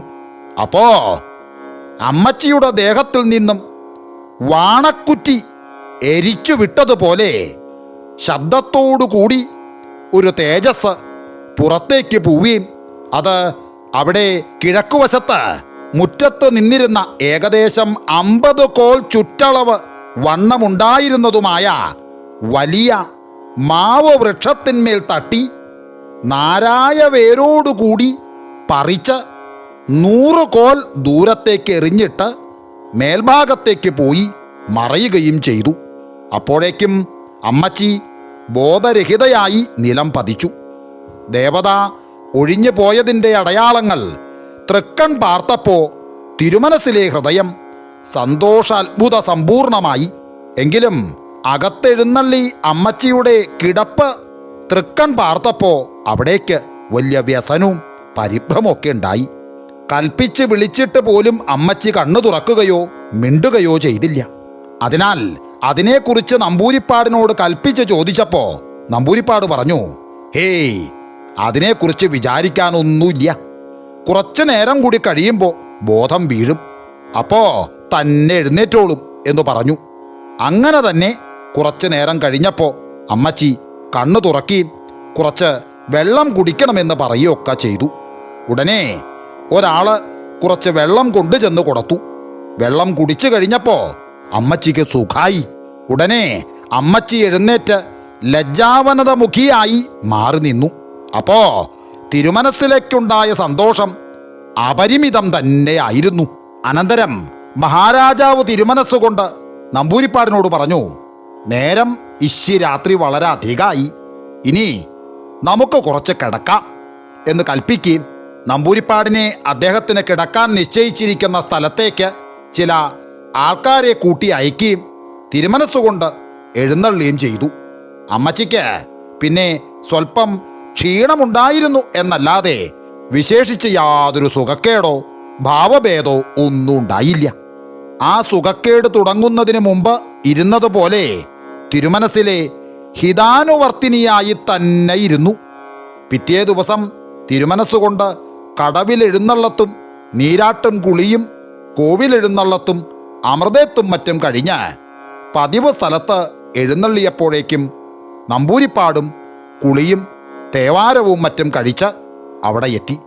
അപ്പോൾ തിരുമനസ്സുകൊണ്ട് പറഞ്ഞു, നമ്പൂരി ഇവിടെ ചെയ്ത അത്ഭുത കർമ്മത്തിന് തക്കതായ പ്രതിഫലം തരുന്ന കാര്യം അസാധ്യമാണ്. എങ്കിലും നാം വല്ലതും തന്നു എന്ന് വരുത്തണമല്ലോ. അതിനായി ഏതാനും വസ്തുക്കൾ കരമൊഴിവായി തരാമെന്നാണ് നാം തീർച്ചപ്പെടുത്തിയിരിക്കുന്നത്. അത് ഏത് മണ്ഡപത്തും വാതുക്കലുമാണ് വേണ്ടതെന്ന് നിശ്ചയിച്ച് പറയണം എന്ന് കൽപ്പിച്ചു. അതിന് മറുപടിയായിട്ട് നമ്പൂരിപ്പാട് പറഞ്ഞു, എനിക്ക് അങ്ങനെയൊന്നും വേണമെന്നില്ല. എന്നെ ഇവിടെ നിന്നും മാനിച്ചയക്കുക മാത്രം മതി എന്നറിയിച്ചു. അത് കേട്ട ഉടനെ തിരുമനസ്സുകൊണ്ട് പറഞ്ഞു, അതെയോ, ആയിക്കോട്ടെ, എന്നാൽ ഇനി അങ്ങയുടെ ഇഷ്ടം പോലെ തന്നെ ആവട്ടെ. ഇനി ഇങ്ങനെയുള്ള ഉപദ്രവം ഇവിടെ ഉണ്ടാകാതിരിക്കാൻ എന്താണ് വേണ്ടതെന്നും കൂടി നിശ്ചയിച്ച് പറയണം എന്ന് കൽപ്പിച്ചു. അത് കേട്ട ഉടനെ നമ്പൂരിപ്പാട് മനസ്സുകൊണ്ട് സ്വല്പം ആലോചിച്ചിട്ട് പറഞ്ഞു, അതിന് പ്രത്യേകിച്ചൊന്നും ചെയ്യണ്ട. കൊല്ലം തോറും ഈ കൊട്ടാരത്തിൽ വച്ച് ഓരോ വലിയ ഭഗവതി സേവ നടത്തിയാൽ മതി. ഒരു വലിയ ഭഗവതി സേവ നടത്തിയാൽ പിന്നെ ഒരു കൊല്ലത്തേക്ക് ആ സ്ഥലത്ത് ഇങ്ങനെയുള്ള യാതൊരു ഉപദ്രവവും ഉണ്ടാവുകയില്ല എന്നുള്ളത് നിശ്ചയമാണ് എന്നറിയിച്ചു. അത് കേട്ടപ്പോൾ തിരുമനസ്സുകൊണ്ട് പറഞ്ഞു, എന്നാൽ അതിനു വേണ്ടുന്ന ഉപകരണങ്ങൾക്ക് ഒരു ചാർത്ത് എഴുതി തരണം എന്ന് കൽപ്പിക്കുകയും നമ്പൂരിപ്പാട് ഉടനെ ഒരു ചാർത്ത് എഴുതി കൊടുക്കുകയും അതിൽ പറഞ്ഞിരുന്ന സകല സാധനങ്ങളും കൽപ്പന പ്രകാരം അന്ന് തന്നെ അവിടെ ഒരുക്കി വയ്ക്കുകയും അടുത്ത ദിവസം തന്നെ നമ്പൂരിപ്പാട് ആ വലിയ കൊട്ടാരത്തിൽ വച്ച് വലിയ ഭഗവതി സേവ നടത്തുകയൊക്കെ ചെയ്തു. ആ ഭഗവതി സേവ തൃക്കൺ പാർത്തപ്പോൾ തിരുമനസ്സിലേക്ക് വളരെ സന്തോഷം തോന്നി. അതിൽ പ്രത്യേകമായൊരു ഭക്തി ജനിക്കുകയും ചെയ്തു. അങ്ങനെ ഭഗവതി സേവ കഴിഞ്ഞപ്പോൾ നമ്പൂരിപ്പാട്ടിലേക്ക് 1000 കലിപ്പണമാണ് കൽപ്പിച്ച് ദക്ഷിണ ചെയ്തത്. അതുകൊണ്ട് നമ്പൂരിപ്പാട്ടിലേക്കും വളരെ തൃപ്തിയും സന്തോഷവും ഉണ്ടായി. ദക്ഷിണ കഴിഞ്ഞതിൻ്റെ ശേഷം തിരുമനസ്സുകൊണ്ട് പറഞ്ഞു, ഈ ഭഗവതി സേവ ഏറ്റവും വിശേഷപ്പെട്ട ഒരു സൽക്കർമ്മം തന്നെയാണ്, സംശയമില്ല. ഇത് കൊല്ലം തോറും ഇവിടെ നടത്തണം. നിവർത്തിയുണ്ടെങ്കിൽ ഇതിന് നമ്പൂരി തന്നെ വരണം. തീരെ സൗകര്യമില്ലാതെ വന്നാൽ ഇല്ലത്തു നിന്നും വേറെ ആരെയെങ്കിലും പറഞ്ഞു വിട്ടാലും വിരോധമൊന്നുമില്ല എന്ന് കൽപ്പിക്കുകയും കൽപ്പന പോലെ നടത്തിക്കൊള്ളാമെന്ന് നമ്പൂരിപ്പാട് സമ്മതിക്കുകയും ചെയ്തു. പിന്നെ രണ്ടുപേരും കൂടി ആലോചിച്ച് അതിനൊരു ദിവസവും നിശ്ചയിച്ചു. അനന്തരം തിരുമനസ്സുകൊണ്ട് പറഞ്ഞു, ഭഗവതി സേവയ്ക്ക് 2-3 ദിവസമെങ്കിലും മുൻകൂട്ടി നമ്പൂരി ഇവിടെ എത്തണം. അതിന് തക്കവണ്ണം അവിടെ നിന്ന് പോരുന്നതിന് ബോട്ട് എവിടെയാണ് ഞാൻ അയക്കേണ്ടത് എന്ന് കൽപ്പിച്ച് ചോദിച്ചു. അതിന് മറുപടിയായി നമ്പൂരി പറഞ്ഞു, ഇവിടെ നിന്നും ബോട്ടും മറ്റൊന്നും അയക്കണ്ട. ഭഗവതി സേവ നടത്തുന്നതിന് പാകത്തിന് ഇല്ലത്തു നിന്ന് ഞങ്ങൾ ആരെങ്കിലും വഞ്ചിക്ക് ഇവിടെ എത്തിക്കോളാം. നിവർത്തിയുണ്ടെങ്കിൽ ഞാൻ തന്നെ ആയിരിക്കും. അല്ലെങ്കിൽ അവിടെ നിന്ന് മറ്റാരെങ്കിലും. ആരായാലും ബോട്ട് വേണ്ട. ഞങ്ങൾക്കൊക്കെ ബോട്ടിനേക്കാൾ ഇഷ്ടം വഞ്ചിയാണ് എന്നറിയിച്ചു. അത് കേട്ടപ്പോൾ തിരുമനസ്സുകൊണ്ട് പറഞ്ഞു, ആ എന്നാൽ ഇഷ്ടം പോലെ ആവട്ടെ. അമാന്തം വരാതെ നിങ്ങൾ ആരെങ്കിലും ഇവിടെ എത്തണമെന്ന് മാത്രമേ ഇവിടെ നിർബന്ധമുള്ളൂ എന്ന് കൽപ്പിച്ചു. അങ്ങനെ പിറ്റേ ദിവസം നമ്പൂരിപ്പാട് യാത്ര അറിയിച്ചപ്പോൾ തിരുമനസ്സുകൊണ്ട് വീരശൃംഖല മുതലായ പല സാധനങ്ങളും ഒരു ദന്തപ്പല്ലക്കും സമ്മാനമായി കൽപ്പിച്ചു കൊടുക്കുകയും വാദ്യ ആഘോഷങ്ങളോടും അകമ്പടിക്കാർ മുതലായവരോടും കൂടി ബോട്ടിൽ തന്നെ കയറ്റി അയക്കുകയൊക്കെ ചെയ്തു. വഴിക്ക് ഇറങ്ങി താമസിക്കുന്ന സ്ഥലങ്ങളിലെല്ലാം നമ്പൂരിപ്പാടിനെയും അനുയായികളെയും കേമായി ഭക്ഷണം കഴിപ്പിക്കുന്നതിനും കൽപ്പിച്ച ചട്ടം കെട്ടിയിരുന്നു. ഇങ്ങനെയെല്ലാം നമ്പൂരിപ്പാട് അത്യാഡംബരങ്ങളോടുകൂടി തൃപ്പൂണിത്തുറ ചെന്ന് ചേർന്നു. അനന്തരം നമ്പൂരിപ്പാട് തിരുവിതാംകൂറിൽ നിന്ന് ചെന്നിരുന്നവരെയെല്ലാം മടക്കി അയച്ചതിൻ്റെ ശേഷം കൊച്ചി വലിയ തമ്പുരാൻ തിരുമനസ്സിലെ തിരുമുമ്പാകെ എത്തി.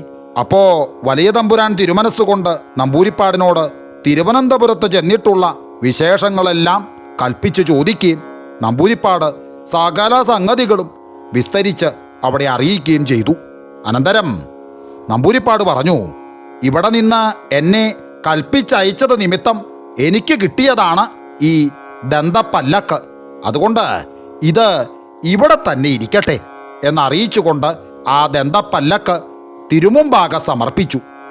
വലിയ തമ്പുരാൻ തിരുമനസ്സുകൊണ്ട് അത് സന്തോഷസമേതം അവിടെ സ്വീകരിക്കുകയും അതിന് പകരം തിരുമനസ്സുകൊണ്ട് ഒരു ഡോലി എന്ന് വെച്ചാൽ മേനാവ് നമ്പൂരിപ്പാട്ടിലേക്ക് കൽപ്പിച്ചു കൊടുക്കുകയും ചെയ്തു. നമ്പൂരിപ്പാട് കൊടുത്ത ആ ദന്തപ്പല്ലക്കിലാണ് കൊച്ചി വലിയ തമ്പുരാക്കന്മാർ ഇപ്പോഴും അത്തച്ചമയത്തിന് കയറി എഴുന്നള്ളുന്നത്. വലിയ തമ്പുരാൻ തിരുമനസ്സുകൊണ്ട് കൽപ്പിച്ചു കൊടുത്ത ഡോലി ഇപ്പോഴും കല്ലൂർ മനയ്ക്കൽ ഇരിക്കുന്നുമുണ്ട്. അതിനുശേഷം പിന്നത്തെ ആണ്ടിൽ വലിയ കൊട്ടാരത്തിൽ വലിയ ഭഗവതി സേവ നടത്തുന്നതിനായി പോയത് മറ്റൊരു നമ്പൂരിപ്പാടായിരുന്നു. അദ്ദേഹം വലിയ മന്ത്രവാദിയും ഒരു കവിയുമായിരുന്നു. മഹാരാജാവ് തിരുമനസ്സിലേക്ക് കഥകളിയിൽ വളരെ പ്രതിപത്തിയുണ്ടെന്നും തിരുവനന്തപുരത്ത് വലിയ കൊട്ടാരം വകയായി തന്നെ ഒരു കഥകളി യോഗമുണ്ടെന്നും അറിഞ്ഞിരുന്നതിനാൽ ആ നമ്പൂരിപ്പാട് ബാലിവിജയം എന്നൊരു ആട്ടക്കഥയുണ്ടാക്കിക്കൊണ്ടാണ് അങ്ങോട്ട് പോയത്. നമ്പൂരിപ്പാട്ടിലെ വഞ്ചി കായംകുളത്ത് കായലിൽ എത്തിയപ്പോൾ നേരം ഏകദേശം പാതിരാവായിരുന്നു. അപ്പോൾ മറ്റൊരു വഞ്ചിയിൽ 5-6 കള്ളന്മാർ പെട്ടെന്ന് ചെന്ന് നമ്പൂരിപ്പാട്ടിലെ വഞ്ചി അവിടെ നിർത്താൻ വിളിച്ചു പറഞ്ഞു. അതുകേട്ട് നമ്പൂരിപ്പാട് വഞ്ചി അവിടെ നിർത്തി. എന്നിട്ട് വിളക്കൊക്കെ കൊളുത്തുമൊക്കെ ചെയ്തു. ഉടനെ ഒരു ചെല്ലമെടുത്ത് മുമ്പിൽ വച്ചുകൊണ്ട് അങ്ങോട്ട് മുറുക്കി തുടങ്ങി. അപ്പോഴേക്കും കള്ളന്മാരുടെ വഞ്ചി മറ്റേ വഞ്ചിയോട് അടുത്തു ചേർന്നു. നമ്പൂരിപ്പാട്ടിലെ മുമ്പിൽ ഒരു പൊതിയും അടപ്പോടുകൂടിയ ഒരു ചെമ്പുചെപ്പും ഇരിക്കുന്നുണ്ടായിരുന്നു. ആ പൊതിയിൽ പണവും ചെമ്പുചെപ്പിൽ സാളഗ്രാമം മുതലായ തേവാര സാധനങ്ങളും ആയിരുന്നു. അവ കണ്ടിട്ട് ആ കള്ളന്മാരിൽ തലവൻ ഹേയ് ഇതെന്താ എന്ന് ചോദിച്ചു. അതിനുത്തരമായിട്ട് നമ്പൂരിപ്പാട് പറഞ്ഞു, ഹേയ് ഈ പൊതിയിൽ കുറച്ച് പണവും ചെമ്പുചെപ്പിൽ പണമുണ്ടാക്കാനുള്ള ചില സാധനങ്ങളുമാണ് എന്ന് പറഞ്ഞു. അത് കേട്ടപ്പോ ഹേയ്, പണമായാൽ അത് ചെലവായി പോവൂലോ, എന്നാ പണമുണ്ടാക്കാനുള്ള സാധനങ്ങളായാൽ എന്നും പണമുണ്ടാക്കിക്കൊണ്ടിരിക്കാലോ എന്ന് വിചാരിച്ച് ആ തസ്കര തലവൻ ആ ചെപ്പെടുക്കുന്നതിനായി ആ വഞ്ചിയിലേക്ക് കയറി. അപ്പോൾ നമ്പൂരിപ്പാട്ടിലെ ഭൃത്യന്മാർ പറഞ്ഞു, കല്ലൂര് നമ്പൂരിപ്പാടാണ് ഈ എഴുന്നള്ളിയിരിക്കണത്, നിങ്ങളുടെ വേല അങ്ങോട്ടു വേണ്ട എന്ന് പറഞ്ഞു. അത് കേട്ടിട്ട് കള്ളന്മാർ പറഞ്ഞു, കല്ലൂരായാലും കൊള്ളാം, പുല്ലൂരായാലും കൊള്ളാം, ഞങ്ങളിത് കൊണ്ടേ പോവൂ എന്ന് പറഞ്ഞ് ആ ചെപ്പെടുത്തുകൊണ്ട് അവരുടെ വഞ്ചിയിൽ കയറ്റി ക്ഷണത്തിൽ പോയി കരയ്ക്കടുത്ത് അങ്ങോട്ട് ഇറങ്ങി. ആ സമയത്ത് ആ കള്ളന്മാര് ആ ചെമ്പുപാത്രം തലയിൽ വച്ച് പിടിച്ചുകൊണ്ട് പുല്ലൂരല്ലേ കല്ലൂരാണേ, കല്ലൂരാണേ പുല്ലൂരല്ലേ എന്നൊക്കെ പാടിക്കൊണ്ട് അങ്ങോട്ട് തുള്ളിത്തുടങ്ങി. ആ പാട്ട് കേട്ട് അവിടെ അടുക്കൽ താമസിച്ചിരുന്ന ചിലര് അവിടെ വന്ന് ആ തുള്ളിക്കൊണ്ട് നിന്നിരുന്നവൻ്റെ കൂട്ടുകാരോട് ചോദിച്ച് സംഗതികളെല്ലാം മനസ്സിലാക്കിയിട്ട് അവരോട് പറഞ്ഞു, കൊള്ളാം, കല്ലൂര് നമ്പൂരിപ്പാടിനോടാണോ നിങ്ങൾ കളിക്കാൻ ചെന്നത്? അദ്ദേഹം ഒട്ടും ചില്ലറക്കാരനല്ല. നമുക്ക് ക്ഷണത്തിൽ ചെന്ന് ക്ഷമായാചനം അങ്ങോട്ട് ചെയ്യാം എന്ന് പറഞ്ഞുകൊണ്ട് ആ തുള്ളിക്കൊണ്ട് നിന്ന ആളെയും ആ തേവാരപാത്രവും വഞ്ചിയിലാക്കുകയും തണ്ടും പിടിച്ച് ഊന്നി ക്ഷണത്തിൽ നമ്പൂരിപ്പാട്ടിലെ വഞ്ചിയോടടുത്ത് എത്തുകയും കൃപയുണ്ടായി വഞ്ചി ഒന്ന് നിർത്തണേ എന്ന് വിളിച്ച് പറയുകയൊക്കെ ചെയ്തു. അത് കേട്ടപ്പോൾ നമ്പൂരിപ്പാട് ചോദിച്ചു, ഹേയ്, ഇനിയും എന്നെ എന്തെങ്കിലും ചെയ്യാനാണോ? ആ, എന്തെങ്കിലും ആവട്ടെ എന്ന് വിചാരിച്ച് അദ്ദേഹം വഞ്ചി അവിടെ നിർത്തിച്ചു. ഉടനെ മറ്റേ വഞ്ചിയിൽ നിന്ന് ഒരാള് ആ തേവാരപാത്രവും അന്ന് ആ കള്ളന്മാര് പലരിൽ നിന്നുമായി തട്ടിയെടുത്ത പണവും എടുത്തുകൊണ്ട് മറ്റേ വഞ്ചിയിൽ കയറി ആ പാത്രവും പണവുമെല്ലാം നമ്പൂരിപ്പാട്ടിലെ പാദത്തിങ്കൽ വച്ച് വന്ദിച്ചുകൊണ്ട് അങ്ങോട്ട് പറഞ്ഞു, ഞങ്ങൾ ആളറിയാതെയും അറിവില്ലായ്മ കൊണ്ടും ചെയ്തു പോയ സമസ്ത അപരാധങ്ങളും സദയം ക്ഷമിക്കുകയും മറ്റേ വഞ്ചിയിൽ കിടന്ന് തുള്ളുന്നവൻ്റെ ആ തുള്ളല് മാറ്റിത്തരികയും ചെയ്യണമെന്ന് അങ്ങോട്ട് അപേക്ഷിച്ചു. അത് കേട്ടപാടെ നമ്പൂരിപ്പാട് പറഞ്ഞു, നിങ്ങൾ അന്യന്മാരിൽ നിന്ന് തട്ടിയെടുത്ത പണം നമുക്ക് വേണ്ട, നമുക്ക് നമ്മുടെ തേവാരപാത്രം മാത്രം മതി.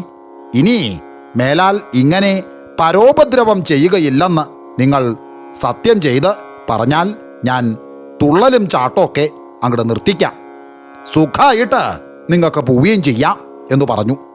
നമ്പൂരിപ്പാട് പറഞ്ഞ പോലെ സത്യം ചെയ്യുകയും ഉടനെ ആ തസ്കരത്തലവൻ്റെ തുള്ളൽ നിൽക്കുകയൊക്കെ ചെയ്തു. അവരുടെ പണം നമ്പൂരിപ്പാട് സ്വീകരിച്ചില്ല. അതിനാൽ അത് അവർ തന്നെ എടുത്തുകൊണ്ട് അവരുടെ വഞ്ചിയിൽ കയറി പോവുകയും ചെയ്തു. ഉടനെ നമ്പൂരിപ്പാട്ടിലെ വഞ്ചിയും വിട്ടു. അദ്ദേഹം മുറയ്ക്ക് പോയി നിശ്ചിത ദിവസം തിരുവനന്തപുരത്തെത്തി. പിറ്റേ ദിവസം വലിയ ഭഗവതി സേവ നടത്തിയൊക്കെ ചെയ്തു. അന്ന് 1000 പണം തന്നെയാണ് കൽപ്പിച്ച് ദക്ഷിണ ചെയ്തത്. അതിൻ്റെ പിറ്റേ ദിവസം ഉച്ചതിരിഞ്ഞ് 3 മണിക്ക് നമ്പൂരിപ്പാട് തിരുമുമ്പിൽ ചെല്ലിയും അദ്ദേഹം എഴുതിക്കൊണ്ടു പോയിരുന്ന ആട്ടക്കഥ അപ്പോൾ തിരുമുമ്പാകെ സമർപ്പിക്കുകയൊക്കെ ചെയ്തു. ആ ആട്ടക്കഥ തൃക്കൺ പാർത്തിയിട്ട് തിരുമനസ്സുകൊണ്ട് വളരെ സന്തോഷിച്ചു. ഉടനെ വലിയ കൊട്ടാരം കഥകളി യോഗത്തിലെ പാട്ടുകാരെ തിരുമുമ്പാകെ വരുത്തി ആ കഥ കൊടുത്തിട്ട് ഇത് ക്ഷണത്തിൽ തോന്നിച്ച് അരങ്ങേറ്റം കഴിക്കണം എന്ന് കൽപ്പിക്കുകയും ചെയ്തു. കഥ അരങ്ങേറ്റം കഴിഞ്ഞിട്ട് പോയാൽ മതി എന്ന് നമ്പൂരിപ്പാടിനോടും കൽപ്പിച്ചു. ആ പാട്ടുകാർ 3 ദിവസം കൊണ്ട് ആ കഥ തോന്നിക്കുകയും 4-ാം ദിവസം അരങ്ങേറ്റം നടത്തുകയൊക്കെ ചെയ്തു. കഥ ആടിക്കണ്ടപ്പോൾ തിരുമനസ്സിലേക്ക് ശി വളരെ അങ്ങോട്ട് ബോധിച്ചു. അതിനാൽ നമ്പൂരിപ്പാട് യാത്രയറിയിച്ചപ്പോൾ അദ്ദേഹത്തിന് വീരശൃംഖല മുതലായ അനേകം സമ്മാനങ്ങൾ കൽപ്പിച്ചു കൊടുത്ത് അദ്ദേഹത്തെ വളരെ സന്തോഷിപ്പിച്ചാണ് അയച്ചത്. ഈ നമ്പൂരിപ്പാട് വടക്കുന്നാഥ ക്ഷേത്രത്തിലെ സംവത്സര ഭജനം കഴിഞ്ഞതിൻ്റെ ശേഷം ചമ്രവട്ടത്ത് പോയി അവിടെയും ഒരു സംവത്സര ഭജനം നടത്തി ആ അയ്യപ്പസ്വാമിയെയും വേണ്ടതുപോലെ പ്രസാദിപ്പിച്ച ആളായിരുന്നു. ഈ നമ്പൂരിപ്പാട് വിളിച്ചാൽ ചമ്രവട്ടത്തയ്യപ്പൻ വിളി കേൾക്കും എന്നാണ് അക്കാലത്ത് ജനങ്ങൾ പറഞ്ഞിരുന്നത്. ഇതിന് ദൃഷ്ടാന്തമായി ഒരു സംഗതി ഉണ്ടായിട്ടുള്ളത് കൂടി ചുരുക്കത്തിൽ ഞാൻ എൻ്റെ കഥാപ്രേമികളോട് പറയാം. ഈ നമ്പൂരിപ്പാട്ടിലെ അച്ഛൻ്റെ 12-ാം മാസം ഒരു വേനൽക്കാലത്തായിരുന്നു. അതിനാൽ അദ്ദേഹം സദ്യയ്ക്ക് ഇല വയ്ക്കുന്നതിനും മറ്റും മുറ്റത്ത് നെടുമ്പുര കെട്ടിച്ചില്ല. പന്തലിടിവിക്കുക മാത്രമേ ചെയ്തിരുന്നുള്ളൂ. മാസദിവസമൊട്ടടുത്തപ്പോൾ അഹോരാത്രം ഒരുപോലെ അതികലശലായിട്ടുള്ള മഴ തുടങ്ങി. മാസമടിയന്തരം വകയ്ക്ക് ആവശ്യമുള്ള അരിക്ക് നെല്ല് പുഴുങ്ങിയുണക്കുക, വിറക് കീറിയുണക്കുക മുതലായവയൊന്നും മുഴുവനായിട്ടില്ലായിരുന്നു. അതിനാൽ നമ്പൂരിപ്പാട് ഹേയ് ഇനി എന്താ വേണ്ടത് എന്ന് വിചാരിച്ച് സ്വൽപ്പം അങ്ങട് കുഴങ്ങി. എങ്കിലും ധൈര്യശാലിയും ഈശ്വരഭക്തനുമായ അദ്ദേഹത്തിന് ഉടനെ ഒരു കൗശലം തോന്നി. അപ്രകാരം പ്രവർത്തിക്കുകയൊക്കെ ചെയ്തു. അതെന്താന്ന് വെച്ചാൽ അദ്ദേഹം ഏതാനും ശ്ലോകങ്ങൾ ഉണ്ടാക്കി ഓലകളിൽ എഴുതി മടക്കി കെട്ടി ചമ്രവട്ടത്ത് അയ്യപ്പസ്വാമിക്ക് എന്ന് മേൽവിലാസം എഴുതി ഭാരതപ്പുഴയിലിടുകയാണ് ചെയ്തത്. ആ ഓലക്കെട്ട് വഴി തെറ്റാതെ പുഴയിൽ കൂടി തന്നെ പോയി ചമ്രവട്ടത്ത് അയ്യപ്പസ്വാമിയുടെ ക്ഷേത്ര സന്നിധിയിൽ കടവിൽ ചെന്നടുത്തു. ഉടനെ മഴ മാറുകയും വെയിൽ തെളിയുകയും ചെയ്തു. പിന്നെ ആ മാസമടിയന്തരം കഴിഞ്ഞ് അതിനായി അവിടെ കൂടിയിരുന്നവരെല്ലാം പിരിഞ്ഞു പോകുന്നതുവരെ മഴയുണ്ടായില്ല. ഈ സ്ഥിതിക്ക് ഈ നമ്പൂരിപ്പാട് വിളിച്ചാൽ ചമ്രവട്ടത്തയ്യപ്പൻ വിളി കേൾക്കുമെന്ന് ജനങ്ങൾ പറഞ്ഞിരുന്നത് വാസ്തവം തന്നെ ആയിരുന്നു എന്ന് നമുക്ക് വിശ്വസിക്കാലോ. അദ്ദേഹം ഉണ്ടാക്കിയ ആ ശ്ലോകത്തിന് മഴശ്ലോകങ്ങൾ എന്നാണ് പേര് വിളിച്ചിരുന്നത്. ഇത് കൂടാണ്ട് ഒരിക്കൽ ഒരു കല്ലൂര് നമ്പൂരിപ്പാട് ഗുരുവായൂർ ക്ഷേത്രത്തിലെ മേൽശാന്തിയായിരുന്ന കുറിച്ചാത്തു നമ്പൂരിയുടെ ഇല്ലത്ത് ഒരു തിലഹോമത്തിന് പോയി. അത് കഴിച്ചിട്ട് അവിടെ അടുക്കൽ തന്നെ ഒരു തമിഴൻ്റെ, അതായത് പാണ്ടിക്കാരൻ്റെ ഗൃഹത്തിൽ ഒരു ബലിക്കൊടയ്ക്ക്, അതായത് ഈ ബലികൊട എന്ന് പറഞ്ഞാൽ ബലികൊടത്ത് ബാധയെ ഒഴിഞ്ഞു മാറ്റുന്നതിനാണ് ബലികൊട എന്ന് പറയുക. അതിനായി ഒരു തമിഴൻ്റെ ഗൃഹത്തിലും പോയി. അതും കഴിച്ചിട്ട് ആ രാത്രിയിൽ തന്നെ സപരിവാരം സ്വദേശത്തേക്ക് പുറപ്പെട്ടു. അദ്ദേഹത്തിന് പോകാനുള്ള വഴി കല്ലടിക്കോടൻ മലയുടെ താഴ്വരയിൽ കൂടിയായിരുന്നു. ആ വഴിയിൽ കൂടി കുറച്ചു ദൂരം ചെന്നപ്പോൾ അവിടെ സർവാംഗസുന്ദരിയായ ഒരു സ്ത്രീ നിൽക്കണത് കണ്ടു. കണ്ടപ്പോൾ തന്നെ അതൊരു യക്ഷിയാണെന്ന് മനസ്സിലാവുകയാൽ നമ്പൂരിപ്പാട് കൂടെയുണ്ടായിരുന്ന പരികർമ്മിയും ഭൃത്യന്മാരും ഭയപ്പെടാതെ ഇരിക്കാനായിട്ട് ഒരു മന്ത്രം ജപിച്ച് ആ യക്ഷിയെ അദൃശ്യമായി ബന്ധിച്ചിട്ട് കടന്നുപോയി. കുറച്ച് ദൂരം പോയതിൻ്റെ ശേഷം നമ്പൂരിപ്പാട് തനിച്ച് മടങ്ങി വന്ന് ആ യക്ഷിയുടെ ബന്ധനം വേർപെടുത്തി വിട്ടയച്ചിട്ട് ക്ഷണത്തിൽ പോയി സഹചരന്മാരോടുകൂടി പിന്നെയും യാത്ര തുടർന്നു. അങ്ങനെ പിന്നെയും കുറച്ചു ദൂരം ചെന്നപ്പോൾ വഴിയോടടുത്തുള്ള ഒരു കാട്ടിൽ ചിലരുടെ സംഭാഷണം കേട്ടു. അത് ചില മുഹമ്മദീയരാണെന്നും അവര് അന്ന് മോഷ്ടിച്ച സാധനങ്ങൾ അവിടെ ഇരുന്ന് പങ്കിടുകയാണെന്നും ആ സംഭാഷണം കേട്ടപ്പോൾ തന്നെ മനസ്സിലാവുകയാൽ നമ്പൂരിപ്പാട് എന്തോ ഒരു പച്ചില പറിച്ച് തിരുമ്മി ആ സംഭാഷണം കേട്ട സ്ഥലത്തേക്ക് എറിഞ്ഞു. അപ്പോ ആ കള്ളന്മാർക്ക് കണ്ണു കാണാൻ വയ്യാതെയായി. അങ്ങനെ ചെയ്തില്ലെങ്കിൽ ആ ദുഷ്ടന്മാർ തന്നെയും തൻ്റെ കൂട്ടുകാരെയും കൊല്ലുമെന്ന് വിചാരിച്ചാണ് നമ്പൂരിപ്പാട് അപ്രകാരം ചെയ്തത്. എങ്കിലും കരുണാനിധിയും ആർദ്രമാനസനുമായിരുന്ന ആ നമ്പൂരിപ്പാട്ടിലേക്ക് കുറച്ച് ദൂരം പോയപ്പോൾ താൻ ചെയ്തത് കഠിനവും സാഹസവുമായിപ്പോയി എന്ന് തോന്നി. അപ്പോഴേക്കും നേരം വെളുക്കുകയും ചെയ്തു. ഉടനെ അദ്ദേഹം തിരികെ പോയി പൂർവ്വസ്ഥലത്തെത്തി. അപ്പോൾ ആ മുഹമ്മദീയര് കണ്ണ് കാണാതെ കാട്ടിലൊക്കെ തപ്പി നടക്കണത് കണ്ടിട്ട് അദ്ദേഹം അവരോട് പറഞ്ഞു, നിങ്ങൾ ഇങ്ങനെ തപ്പി നടക്കുന്നത് എന്താണ് എന്ന് ചോദിച്ചു. അതിനുത്തരമായി അവർ പറഞ്ഞു, എന്തോ ഞങ്ങൾക്ക് കണ്ണ് കാണാതെ ആയിപ്പോയി, അതുകൊണ്ടാണ് എന്ന് പറഞ്ഞു. അത് കേട്ട് നമ്പൂരിപ്പാട് പറഞ്ഞു, നിങ്ങൾ അന്യന്മാരുടെ മുതൽ മോഷ്ടിച്ചതിൻ്റെ ഫലമാണിത്. ഇനി അങ്ങനെ ചെയ്യില്ല എന്ന് സത്യം ചെയ്താൽ നിങ്ങൾക്ക് കണ്ണ് കാണാറാകും എന്ന് പറഞ്ഞു. ഉടനെ അവർ അങ്ങനെ സത്യം ചെയ്തു.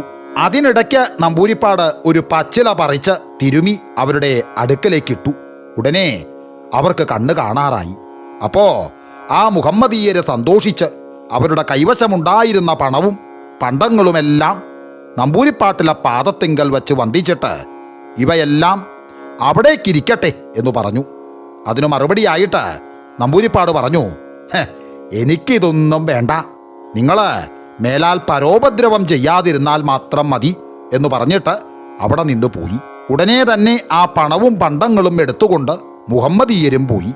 ചേർത്തല ആനക്കോട്ടിൽ കർത്താവ് ആണ്ടുതോറും അവരുടെ മഠത്തിൽ വച്ച് കല്ലൂർ നമ്പൂരിപ്പാടിനെ കൊണ്ട് വലിയ ഭഗവതി സേവ നടത്തിക്കാറുണ്ട്. ഒരാണ്ടിൽ ഭഗവതി സേവയ്ക്ക് തൊഴാൻ ചെന്നപ്പോ മൂത്ത കർത്താവിന് ഭഗവതിയെ അവിടെ പ്രത്യക്ഷമായി കണ്ടതായിട്ട് തോന്നി. ഉടനെ അനന്തരവനെ വിളിച്ച് എൻ്റെ പെട്ടിക്കകത്ത് 1000 ബ്രിട്ടീഷ് രൂപ ഒരു കിഴിയായി കെട്ടിവച്ചിട്ടുണ്ട്, അത് എടുത്തുകൊണ്ടുവരിക എന്ന് പറഞ്ഞ് താക്കോൽ കൊടുത്തയച്ചു. ആ അനന്തരവൻ കർത്താവ് പോയി ആ പെട്ടി തുറന്ന് ആ കിഴിയെടുത്ത് കൊണ്ടുചെന്ന് കൊടുക്കുകയും മൂത്ത കർത്താവ് അത് മുഴുവനും നമ്പൂരിപ്പാട്ടിലേക്ക് ദക്ഷിണ ചെയ്യുകയും ചെയ്തു. നമ്പൂരിപ്പാട് അന്ന് തന്നെ അവിടെ നിന്ന് ഒരു ബലികൊട നടത്തുന്നതിനായി ചങ്ങരത്ത് പണിക്കരുടെ വീട്ടിലേക്ക് പോയി. അവിടെ ചെന്ന് അതിൻ്റെ ക്രിയകളൊക്കെ കഴിഞ്ഞതിൻ്റെ ശേഷം ബലിപ്പടം കൊണ്ട് ചെന്ന് കളയാനായിട്ട് അദ്ദേഹം തൻ്റെ ഭൃത്യനെ വിളിച്ചു. അപ്പോൾ അവിടെയുണ്ടായിരുന്ന ചില നായന്മാര് അത് ഞങ്ങൾ കൊണ്ടുപോയി കളയാം എന്ന് പറഞ്ഞ് ആ ബലിപ്പടം വാങ്ങിക്കൊണ്ടുപോയി. അവര് 6 പേരും കൂടിയാണ് കൊണ്ടുപോയത്. അവര് അത് കൊണ്ടുപോയി കളഞ്ഞ് മടങ്ങിപ്പോന്നപ്പോൾ ആകാശം മുട്ടത്തക്കവണ്ണം വലിപ്പമുള്ള ചില മൂർത്തികളെ കണ്ട് ഭയപ്പെട്ട് ഉറക്കെ നിലവിളിച്ചുകൊണ്ട് അങ്ങോട്ട് നിലം പതിച്ചു. നിലവിളി കേട്ട് നമ്പൂരിപ്പാട് ക്ഷണത്തിൽ അങ്ങോട്ട് ചെന്നു. അപ്പോഴേക്കും 4 പേരും മരിച്ചു.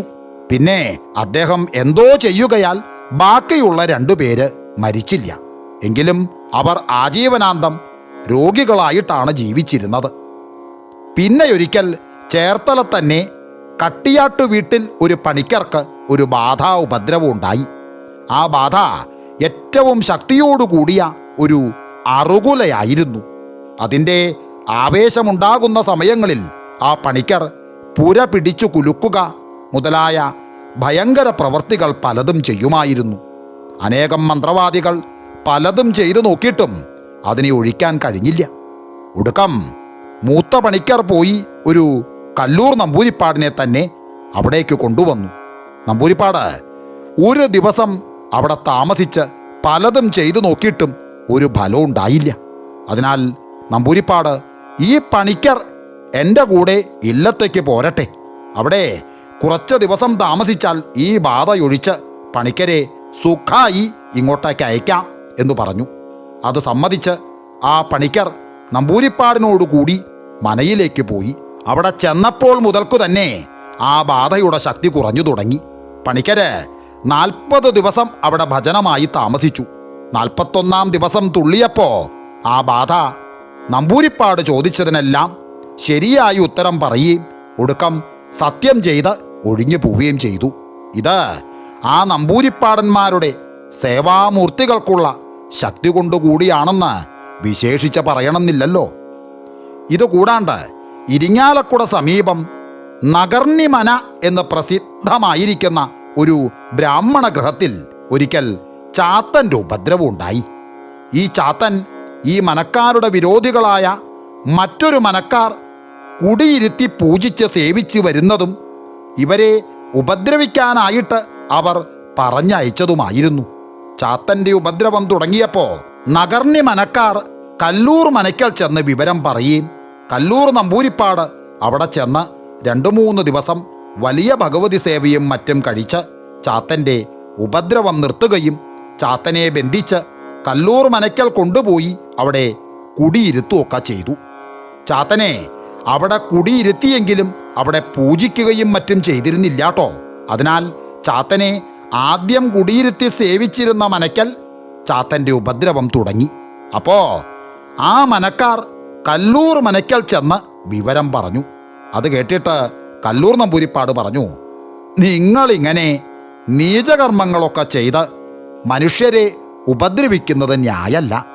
ഇനിയെങ്കിലും ബ്രാഹ്മണ വൃത്തിയോടുകൂടി ഇരിക്കണം എന്ന് പറയുകയും ചാത്തനെ വിട്ടുകൊടുക്കുകയൊക്കെ ചെയ്തു. കല്ലൂർ നമ്പൂരിപ്പാടന്മാര് ഇങ്ങനെ പല സ്ഥലങ്ങളിൽ പോയി ചാത്തന്മാരുടെ ഉപദ്രവങ്ങൾ മാറ്റിയിട്ടുണ്ട്. അവയെല്ലാം എടുത്ത് വിവരിക്കുന്നതായാൽ ഈ കഥ ദീർഘിച്ചു പോകും എന്നുള്ളതിനാൽ അതിനായി ഇപ്പോ ഉദ്യമിക്കണില്ല. ആ നമ്പൂരിപ്പാടന്മാരുടെ അത്ഭുത കർമ്മങ്ങളിൽ സ്വല്പം ചിലതുകൂടി പറഞ്ഞിട്ട് ഈ കഥ അവസാനിപ്പിക്കാമെന്ന് വിചാരിക്കുന്നു. കൊല്ലം 1013 കർക്കിടക മാസത്തിൽ തൃപ്പൂണിത്തറ വച്ച് തീപ്പെട്ട കൊച്ചി മഹാരാജാവ് തിരുമനസ്സുകൊണ്ട് സകല കലാവല്ലഭനും ഒരു മഹാവിദ്വാനുമായിരുന്നു. അവിടുന്ന് വിദ്വാൻമാരെ യഥായോഗ്യം സൽക്കരിച്ച് സംഭാവനാദികൾ കൊണ്ടും മറ്റും സന്തോഷിപ്പിച്ചുകൊണ്ടിരുന്നു. അതിനാൽ അവിടെ അനേകം വിദ്വാൻമാർ ചെന്നുകൂടി തിരുമനസ്സുകൊണ്ട് അവരെയെല്ലാം ചേർത്ത് അവരുടെ ഒരു വിദ്വൽ സദസ്സ് സ്ഥാപിക്കുകയൊക്കെ ചെയ്തിരുന്നു. ആ സദസ്യന്മാരിൽ പ്രധാനൻ ഒരു കല്ലൂർ നമ്പൂരിപ്പാടായിരുന്നു. അദ്ദേഹം വലിയ വിദ്വാനായിരുന്നു എന്നുള്ളത് വിശേഷിച്ച് എൻ്റെ കഥാപ്രേമികളോട് പറയണമെന്നില്ലല്ലോ. എന്ന് മാത്രമല്ല, ഗദ്യമായാലും പദ്യമായാലും എത്ര വലുതായാലും ഒരു കവിത ഒരു പ്രാവശ്യം കേട്ടാൽ അത് ഹൃദയസ്ഥമാക്കുവാൻ തക്കവണ്ണമുള്ള ധാരണാശക്തിയും അദ്ദേഹത്തിനുണ്ടായിരുന്നു.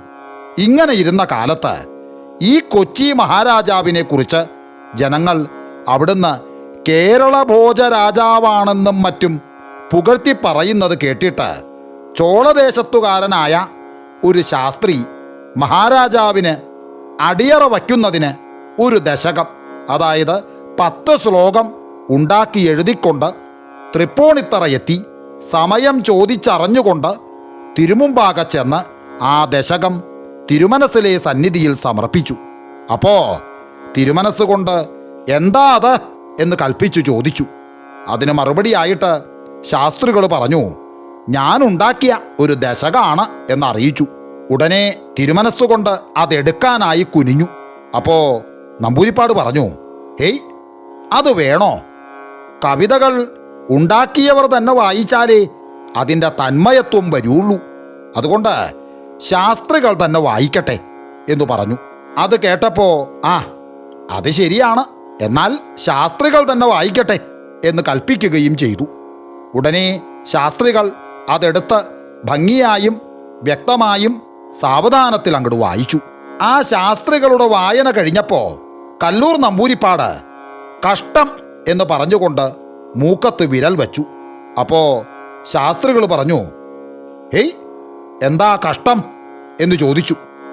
അതിനുത്തരമായിട്ട് നമ്പൂരിപ്പാട് പറഞ്ഞു, പണ്ട് ആരാണ്ട് ഉണ്ടാക്കിയിട്ടിരിക്കുന്ന ഈ ദശകം പകർത്തി എഴുതി ഇവിടെയുള്ളവരെ പറ്റിക്കാമെന്ന് വിചാരിച്ച് ചോളദേശത്ത് നിന്ന് ശാസ്ത്രികൾ ഇവിടം വരെ കൊണ്ടുവന്നൂലോ. അത് തന്നെ കഷ്ടം. ഈ ദശകം ഞാൻ ബ്രഹ്മചാരിയായിരുന്ന കാലത്ത് എൻ്റെ മുത്തശ്ശി ചൊല്ലിക്കേൾക്കുകയും അന്നു തന്നെ ഞാനിത് പഠിക്കുകയും ചെയ്തിട്ടുള്ളതാണ് എന്ന് പറഞ്ഞു. അത് കേട്ടപ്പോൾ ശാസ്ത്രികൾ പറഞ്ഞു, ഓഹോ, എന്നാൽ ഇതൊന്ന് ചൊല്ലിക്കേൾക്കട്ടെ എന്ന് പറഞ്ഞു. അത് കേട്ട ഉടനെ നമ്പൂരിപ്പാട് ആ ദശകം യാതൊരു വീഴ്ചയും സംശയവും കൂടാതെ ചൊല്ലിക്കേൾപ്പിച്ചു. അപ്പോൾ ശാസ്ത്രികൾ സാമാന്യത്തിലധികം ഇളഭ്യനായി എന്ന് പറയണമെന്നില്ലല്ലോ. ഉടനെ തന്നെ ശാസ്ത്രികൾ പറഞ്ഞു, ആട്ടെ, അടുത്ത മാസത്തിൽ ഞാൻ ഇനിയും ഇവിടെ വരും, അപ്പോൾ ഇതിൻ്റെ മറുപടി പറഞ്ഞോളാം എന്ന് പറഞ്ഞിട്ട് അവിടെ നിന്ന് ഇറങ്ങിപ്പോയി. അപ്പോൾ തിരുമനസ്സുകൊണ്ട് ശാസ്ത്രിക്ക് സമ്മാനമൊന്നും കൊടുക്കാതെ അയക്കുന്നത് കഷ്ടമാണെന്ന് വിചാരിച്ച് അദ്ദേഹം പോയതിൻ്റെ പിന്നാലെ ഒരു ഹരിക്കാരനെ കൽപ്പിച്ച് തിരിച്ചു വിളിപ്പിച്ചു. പക്ഷേ അദ്ദേഹം തിരിച്ചു വന്നില്ല. ഞാൻ അടുത്ത മാസത്തിൽ വന്ന് കണ്ടുകൊള്ളാമെന്ന് പറഞ്ഞതായി തിരുമനസ്സിനെ അറിയിച്ചേക്കൂ എന്ന് പറഞ്ഞ് പോവുക തന്നെ ചെയ്തു.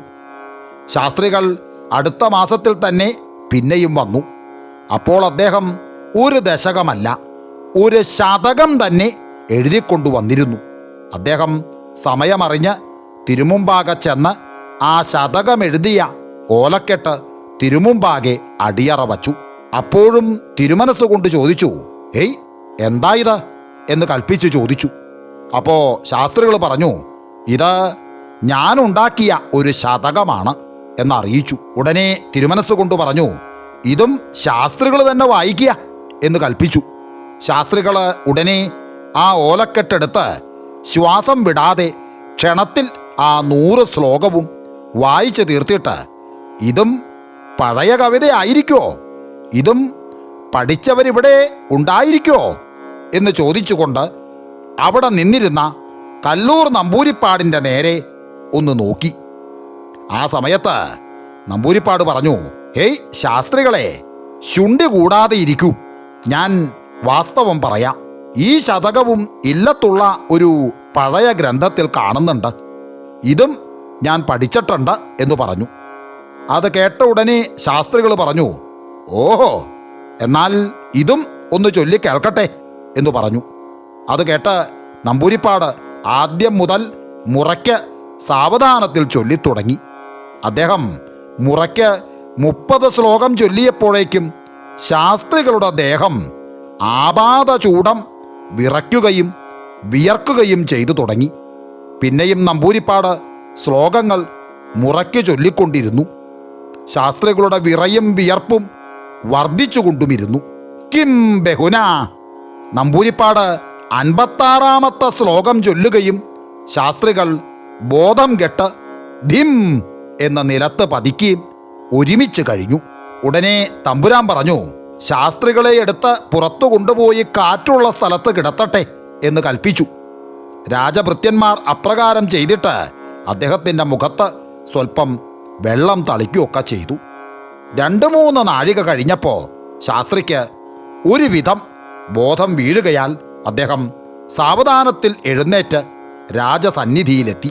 അപ്പോൾ തമ്പുരാൻ ചോദിച്ചു, ഹേയ്, എന്താ ശാസ്ത്രികളെ, സുഖായോ എന്ന് കൽപ്പിച്ച് ചോദിച്ചു. അതിനുത്തരമായിട്ട് ശാസ്ത്രികൾ പറഞ്ഞു, ദേഹത്തിനുണ്ടായ അസ്വാസ്ഥ്യം ഒരുവിധം ശമിച്ചു.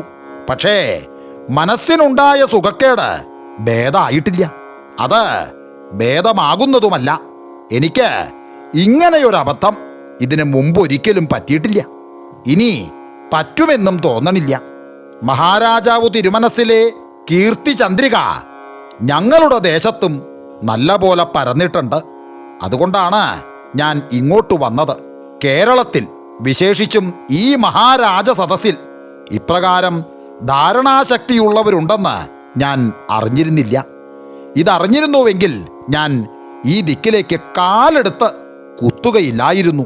ഞങ്ങളുടെ ദേശത്ത് എന്നെപ്പോലെ വേറെയും ചിലർ ഇങ്ങോട്ട് വരാൻ സന്നദ്ധരായിട്ടിരിക്കണ്ട്. അവർ ഇങ്ങോട്ട് പുറപ്പെടുന്നതിന് മുമ്പ് എനിക്ക് അവിടെ എത്തി ഇങ്ങോട്ടാരും പോരണ്ട എന്ന് പറയണം. എന്നെപ്പോലെ അവരും വിഡ്ഢികളായി പോകണമെന്നില്ലല്ലോ എന്നറിയിച്ചു. അപ്പോൾ തിരുമനസ് കൊണ്ട് പറഞ്ഞു, ഹേയ്, അങ്ങനെയൊന്നും വിചാരിക്കാനില്ല ശാസ്ത്രികളെ. ഓരോ ദിക്കിൽ ഓരോ വിധമായിരിക്കും. ശാസ്ത്രികൾ കൊണ്ടുവന്ന ശതകം വളരെ നന്നായിട്ടുണ്ട്. അത് തേടിപ്പിടിച്ച് ഇവിടെ കൊണ്ടുവന്നുല്ലോ, അത് മാത്രം വിചാരിച്ചാൽ മതി. ഇത് പണ്ടാരാണ്ട് ഉണ്ടാക്കിയ കൃതിയാണെന്ന് നമ്പൂരി പറഞ്ഞത് വാസ്തവാണ്. ഇവിടെയും ഒരു പഴയ ഗ്രന്ഥത്തിൽ ഇത് കാണുന്നുണ്ട്. ഈ ശതകം നാമും പഠിച്ചിട്ടുണ്ട്. വേണമെങ്കിൽ നാമും ചൊല്ലിക്കേൾപ്പിക്കാം എന്ന് കൽപ്പിച്ചു. അത് കേട്ടിട്ട് ശാസ്ത്രികൾ പറഞ്ഞു, വേണ്ട വേണ്ട, ഈ നമ്പൂരിപ്പാട് ഇത് ചൊല്ലിയ സ്ഥിതിക്ക് അവിടേക്ക് ഇതിന് പ്രയാസമുണ്ടാവില്ല എന്നെനിക്കറിയാം എന്നറിയിച്ചു. ഉടനെ തിരുമനസ് കൊണ്ട് പറഞ്ഞു, വേണ്ടെങ്കിൽ വേണ്ട, നാം വാസ്തവം പറഞ്ഞു എന്നേ ഉള്ളൂ. എന്തായാലും ശാസ്ത്രികൾ ഇവിടെ വന്നിട്ട് വെറും കയ്യായി മടങ്ങിപ്പോകുന്നത് നമുക്കും ശാസ്ത്രികൾക്കും കുറച്ചിലാണല്ലോ. അതുകൊണ്ട് ഇപ്പോൾ ഇത്രയും ഇരിക്കട്ടെ എന്ന് കൽപ്പിക്കുകയും അദ്ദേഹത്തിന് ചില സമ്മാനങ്ങൾ കൽപ്പിച്ച് കൊടുത്തയക്കുകയൊക്കെ ചെയ്തു. അങ്ങനെ ഇരിക്കെ ഒരു ദിവസം പകലെ സദസ്സ് പിരിയാറായപ്പോൾ വലിയ തമ്പുരാൻ തിരുമനസ്സുകൊണ്ട് നാളത്തെ സദസ്സിൽ സംഭാഷണത്തിൽ ജയിക്കുന്നവർക്ക് കൊടുക്കുന്നതിനായി 101 പണം വീതമുള്ള 3 കിഴികൾ നാം കെട്ടിവച്ചിട്ടുണ്ട് എന്ന് പറഞ്ഞു. പക്ഷേ സംഭാഷണ വിഷയങ്ങൾ 3 കാര്യങ്ങളാണ് എന്ന് അദ്ദേഹം പറഞ്ഞു. അതിൽ 1, 1-ാം തരം പച്ച ഭോഷ്ക് പറഞ്ഞ് സദസ്സിലുള്ളവർക്ക് പരമാർത്ഥമാണെന്ന് തോന്നിക്കുക. 2, അന്ന് തന്നെപ്പോലെ മറ്റാരും സ്വാദുള്ള പദാർത്ഥം ഭക്ഷിച്ചിട്ടില്ലെന്ന് സദസ്യരെ ബോധ്യപ്പെടുത്തുക. 3, സദസ്യരിൽ വച്ച് അധികം ഭാഗ്യവാൻ താനാണെന്ന് മറ്റുള്ളവരെ സമ്മതിപ്പിക്കുക. ഇങ്ങനെ ചെയ്യുന്നവർക്കാണ് പണക്കിഴി കൊടുക്കുന്നത്. സദസ്സ് 11 മണിക്ക് കൂടുകയും 5 മണിക്ക് മുമ്പ് തന്നെ പിരിയുകയും വേണം എന്ന് കൽപ്പിക്കുകയും ഉടനെ സഭ പിരിയുകയും ചെയ്തു. അങ്ങനെ പിറ്റേ ദിവസം 11 മണിക്ക് തന്നെ വലിയ തമ്പുരാൻ തിരുമനസ്സുകൊണ്ട് സദസ്സിൽ എഴുന്നള്ളിയും പണക്കിഴികൾ അവിടെ നിരത്തി വയ്ക്കുകയും ചെയ്തു. അപ്പോഴേക്കും സദസ്യർ ഓരോരുത്തരായി അവിടെ വന്നു ചേർന്ന് കഴിഞ്ഞു.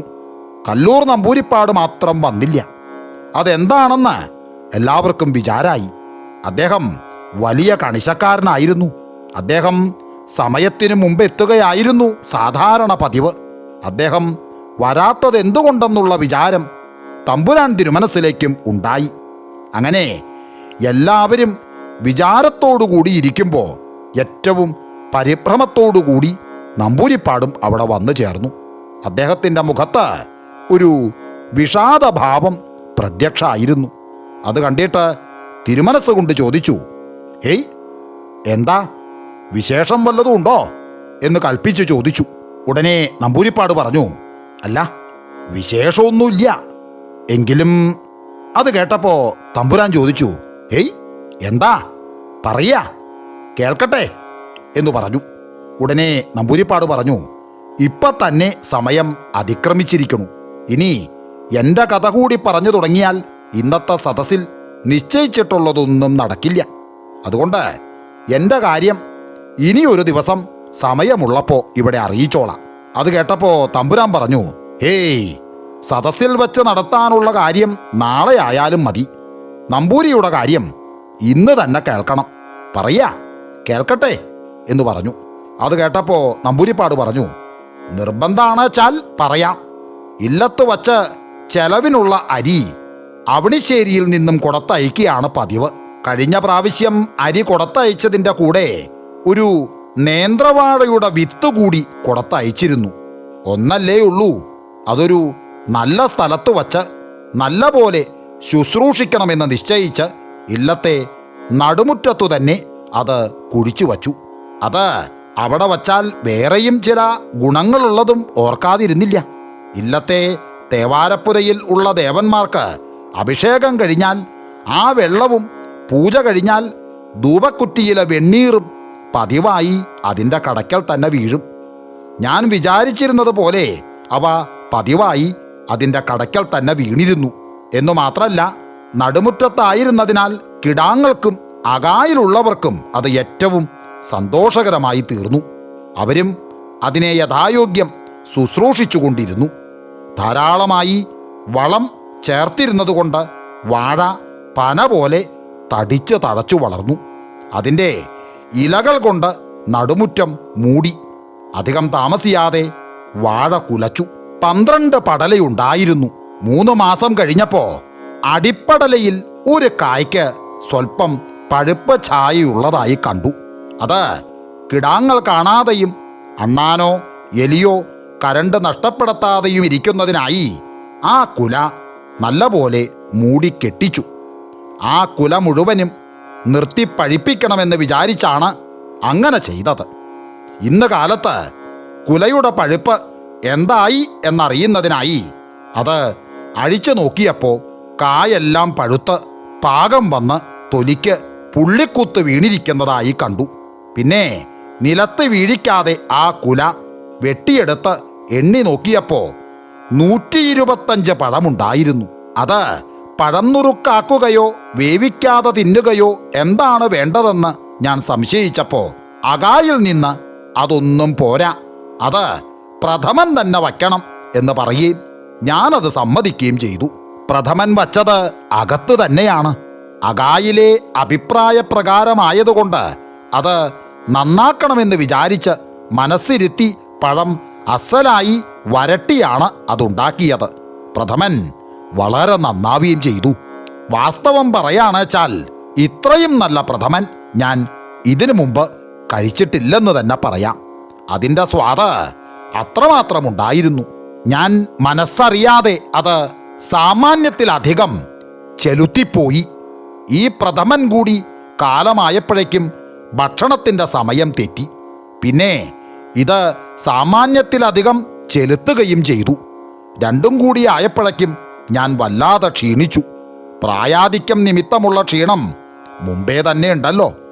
എല്ലാം കൊണ്ടും ലേശം പോലും നടക്കാൻ വയ്യെന്ന് തോന്നുകയാൽ പുറത്തളത്തിൽ പോയി കിടന്നു. അപ്പോഴാണ് സദസ്സു കൂടാനുള്ള സമയം തെറ്റിപ്പോയില്ലോ എന്നുള്ള ഓർമ്മയുണ്ടായത്. ഉടനെ എണീറ്റ് ഇങ്ങോട്ട് പോരുകയും ചെയ്തു. ഞാൻ വളരെ പരിഭ്രമിച്ചാണ് ഇവിടെ നടന്നെത്തിയത് എന്ന് പറഞ്ഞു. അത് കേട്ടപ്പോ വലിയ തമ്പുരാൻ സ്വൽപ്പം പരിഭവഭാവത്തോടുകൂടി പറഞ്ഞു, എങ്കിലും പച്ചക്കായ പോലും ദുർലഭമായിരിക്കുന്ന ഇക്കാലത്ത് നമ്പൂരി കുറച്ച് പഴമെങ്കിലും ഇങ്ങോട്ട് കൊടുത്തയച്ചില്ലല്ലോ. അവിടെ വിശേഷിച്ചു വല്ലതും ഉണ്ടായാൽ ഇങ്ങോട്ടുകൂടി കൊടുത്തയക്കുകയല്ലേ പതിവ് എന്ന് കൽപ്പിച്ചു.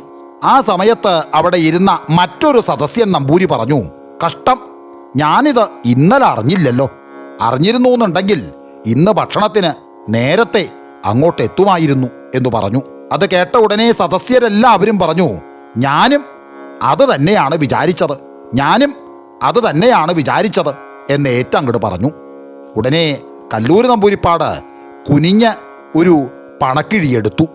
അപ്പോൾ തമ്പുരാൻ പറഞ്ഞു, ഹേയ്, അതെന്താ എടുത്തത് എന്ന് കൽപ്പിച്ചു ചോദിച്ചു. നമ്പൂരിപ്പാട് പറഞ്ഞു, ഭോഷ്ക് പറഞ്ഞ് സദസ്സിലുള്ളവർക്കൊക്കെ വാസ്തവമെന്ന് തോന്നിക്കുന്നവർക്കാണല്ലോ ഒരു കിഴി. ഞാനിപ്പോ പറഞ്ഞത് ശുദ്ധമേ ഭോഷ്കാണ്. ഇത് വാസ്തവമാണെന്ന് എല്ലാവരും സമ്മതിച്ചുവല്ലോ. അതിനെതിരായി പറയാൻ ഒന്നും കാണായികയാൽ ആരും ഒന്നും മിണ്ടിയില്ല. അപ്പോ നമ്പൂതിരിപ്പാട് കുനിഞ്ഞ് ഒരു കിഴി കൂടി എടുത്തു.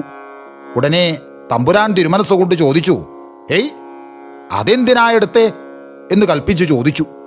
അതിനുത്തരായിട്ട് നമ്പൂരി പറഞ്ഞു, ഇന്ന് തന്നെപ്പോലെ മറ്റാരും സ്വാദുള്ള പദാർത്ഥം ഭക്ഷിച്ചിട്ടില്ലെന്ന് സദസ്യരെ ബോധ്യപ്പെടുത്തുന്ന ആൾക്കുള്ളതാണല്ലോ ഈ കിഴി.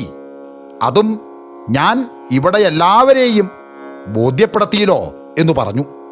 അതിന് എതിർക്കുന്നതിനും മാർഗമൊന്നും കാണായികയാൽ അതിനെതിരായിട്ടും ആരുമൊന്നും പറഞ്ഞില്ല.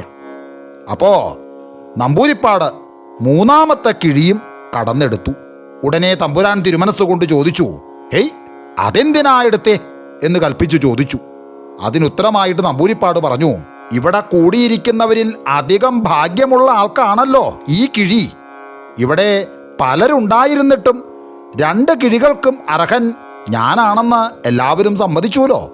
ഇനി എല്ലാവരെക്കാളും ഭാഗ്യവാൻ ഞാനാണ് എന്നുള്ളതിന് വിശേഷിച്ച് ലക്ഷ്യമൊന്നും വേണമെന്ന് തോന്നണില്ല എന്ന് പറഞ്ഞു. അതിനും എതിരായി പറയാനൊന്നും കാണായികയാലും ആരും ഒന്നും മിണ്ടിയില്ല. ഉടനെ സദസ്സ് പിരിഞ്ഞു. 3 പണക്കിഴികളും കൊണ്ട് നമ്പൂതിരിപ്പാടും അപ്പോ തന്നെ പോയി. ഈ കല്ലൂർ മനക്കലെ ഒരപ്പൻ നമ്പൂതിരിപ്പാട് വേളി കഴിച്ചിരുന്നില്ല. അദ്ദേഹം തൃശവപ്പേരൂർ കിഴക്കേ ആച്ചംകുളങ്ങര വാര്യത്തെ കുഞ്ചി എന്ന പേരായ ഒരു വാരസ്യാരെ സംബന്ധം ചെയ്ത് ഭാര്യയാക്കി ഇല്ലത്തു കൊണ്ടുപോയി താമസിപ്പിച്ചിരുന്നു. ആ വാരസ്യാർ ഒരു ദിവസം പകലെ പതിവ് പോലെ പോയി മേൽ കഴുകി വന്ന് ഈറൻ മാറുന്നതിനായി പെട്ടിയിൽ നിന്ന് ഒരു 1.5 മുണ്ടെടുത്ത് നിവർത്തി നോക്കിയപ്പോൾ അത് എലി കടിച്ച് മുറിച്ച് ഉപയോഗിക്കാൻ കൊള്ളുകയില്ലാത്ത വിധത്തിൽ ആക്കിയിരിക്കുന്നതായി കാണുകയാൽ അത് മടക്കി വച്ചിട്ട് വേറെ ഒന്നെടുത്ത് നിവർത്തി. അതും അങ്ങനെ തന്നെ എലി കടിച്ച് മുറിച്ചതായി കണ്ടു. അങ്ങനെ അവർക്കുണ്ടായിരുന്ന 8 1.5 മുണ്ടുകളും ഉപയോഗിക്കാൻ കൊള്ളുകയില്ലാത്ത വിധത്തിൽ ആയിരുന്നതിനാൽ അവർ അവയെല്ലാം എടുത്ത് നമ്പൂരിപ്പാട്ടിലെ മുമ്പിൽ കൊണ്ടു ചെന്നിട്ട് പറഞ്ഞു, അല്ല, ഇതാ അവിടുന്ന് ഒന്ന് നോക്കണം. എനിക്ക് കഴിഞ്ഞ മാസത്തിൽ മേടിച്ചു തന്നതും കോടി അലക്കിയതുമായ 8 1.5 മുണ്ടുകളും എലി വെട്ടി ഒന്നിനും കൊള്ളുകയില്ലാത്ത രീതിയിലാക്കി. ഇത് ഞാൻ എങ്ങനെ ഉടുത്തുകൊണ്ട് നടക്കും? എലിയുടെ ഉപദ്രവം ഇവിടെ ദുസ്സഹമായിരിക്കണു എന്ന് പറഞ്ഞു. അത് കേട്ടിട്ട് നമ്പൂരിപ്പാട് പറഞ്ഞു, ആട്ടെ, നിവർത്തിയുണ്ടാക്കാം. ഇവിടെ ഒരു വിളക്ക് കൊളുത്തി വയ്ക്ക എന്ന് പറഞ്ഞിട്ട് പുറത്തേക്കിറങ്ങി പറമ്പിൽ ചെന്ന് ഒരു പച്ചീർക്കിൽ ഒടിച്ചെടുത്ത് വലത്തു കയ്യിൽ പിടിച്ചുകൊണ്ട് വിളക്കിൻ്റെ സമീപത്തെത്തി. അവിടെ ഇരുന്നു കൊണ്ട് അദ്ദേഹം ഒരു മന്ത്രം ജപിച്ചിട്ട് ഇവിടെയുള്ള എലികളൊക്കെ ഇവിടെ വരട്ടെ എന്ന് പറഞ്ഞു. അപ്പോ ഏകദേശം 50ഓളം എലികൾ കീ കീ എന്ന് കരഞ്ഞുകൊണ്ട് ആ വിളക്കിൻ്റെ ചുറ്റും വന്നുകൂടി.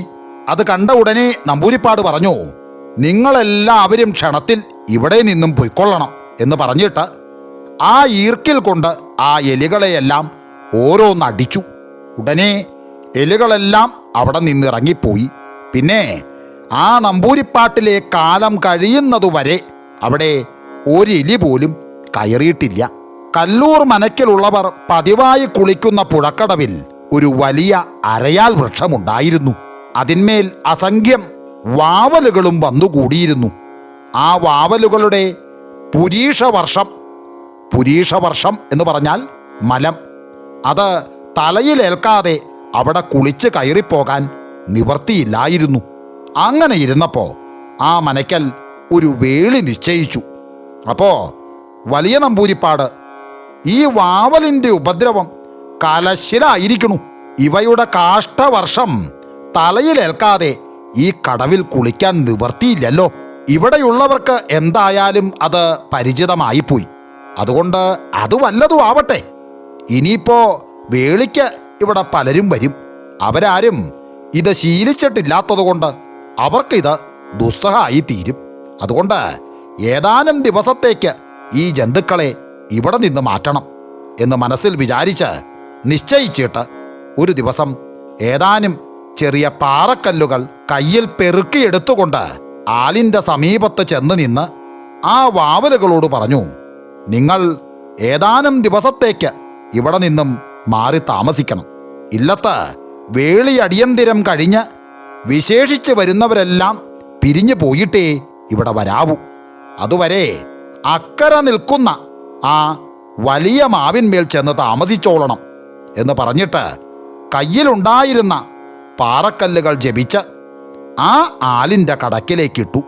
ഉടനെ വാവലുകളെല്ലാം പറന്ന് മറുകരയിൽ നിന്നിരുന്ന ആ മാവിന്മേലെത്തി താമസായി. പിന്നെ മനക്കലെ വേളി അടിയന്തരം കഴിഞ്ഞ് അവിടെ വിശേഷിച്ച് വന്നിരുന്നവരെല്ലാം പിരിഞ്ഞു പോയതിൻ്റെ ശേഷേ അവ ഇക്കരയ്ക്ക് വന്നുള്ളൂ. ഇങ്ങനെ കല്ലൂർ നമ്പൂരിമാരുടെ മന്ത്രശക്തിയെയും അത്ഭുത കർമ്മങ്ങളെയും പറ്റി ഇനിയും ഇശ്ശി പറയാനുണ്ട്. പക്ഷേ കഥയുടെ ദൈർഘ്യം വിചാരിച്ച് അതിനായി ഉദ്യമിക്കാതെ ഇപ്പോ തൽക്കാലം നിർത്തുന്നു.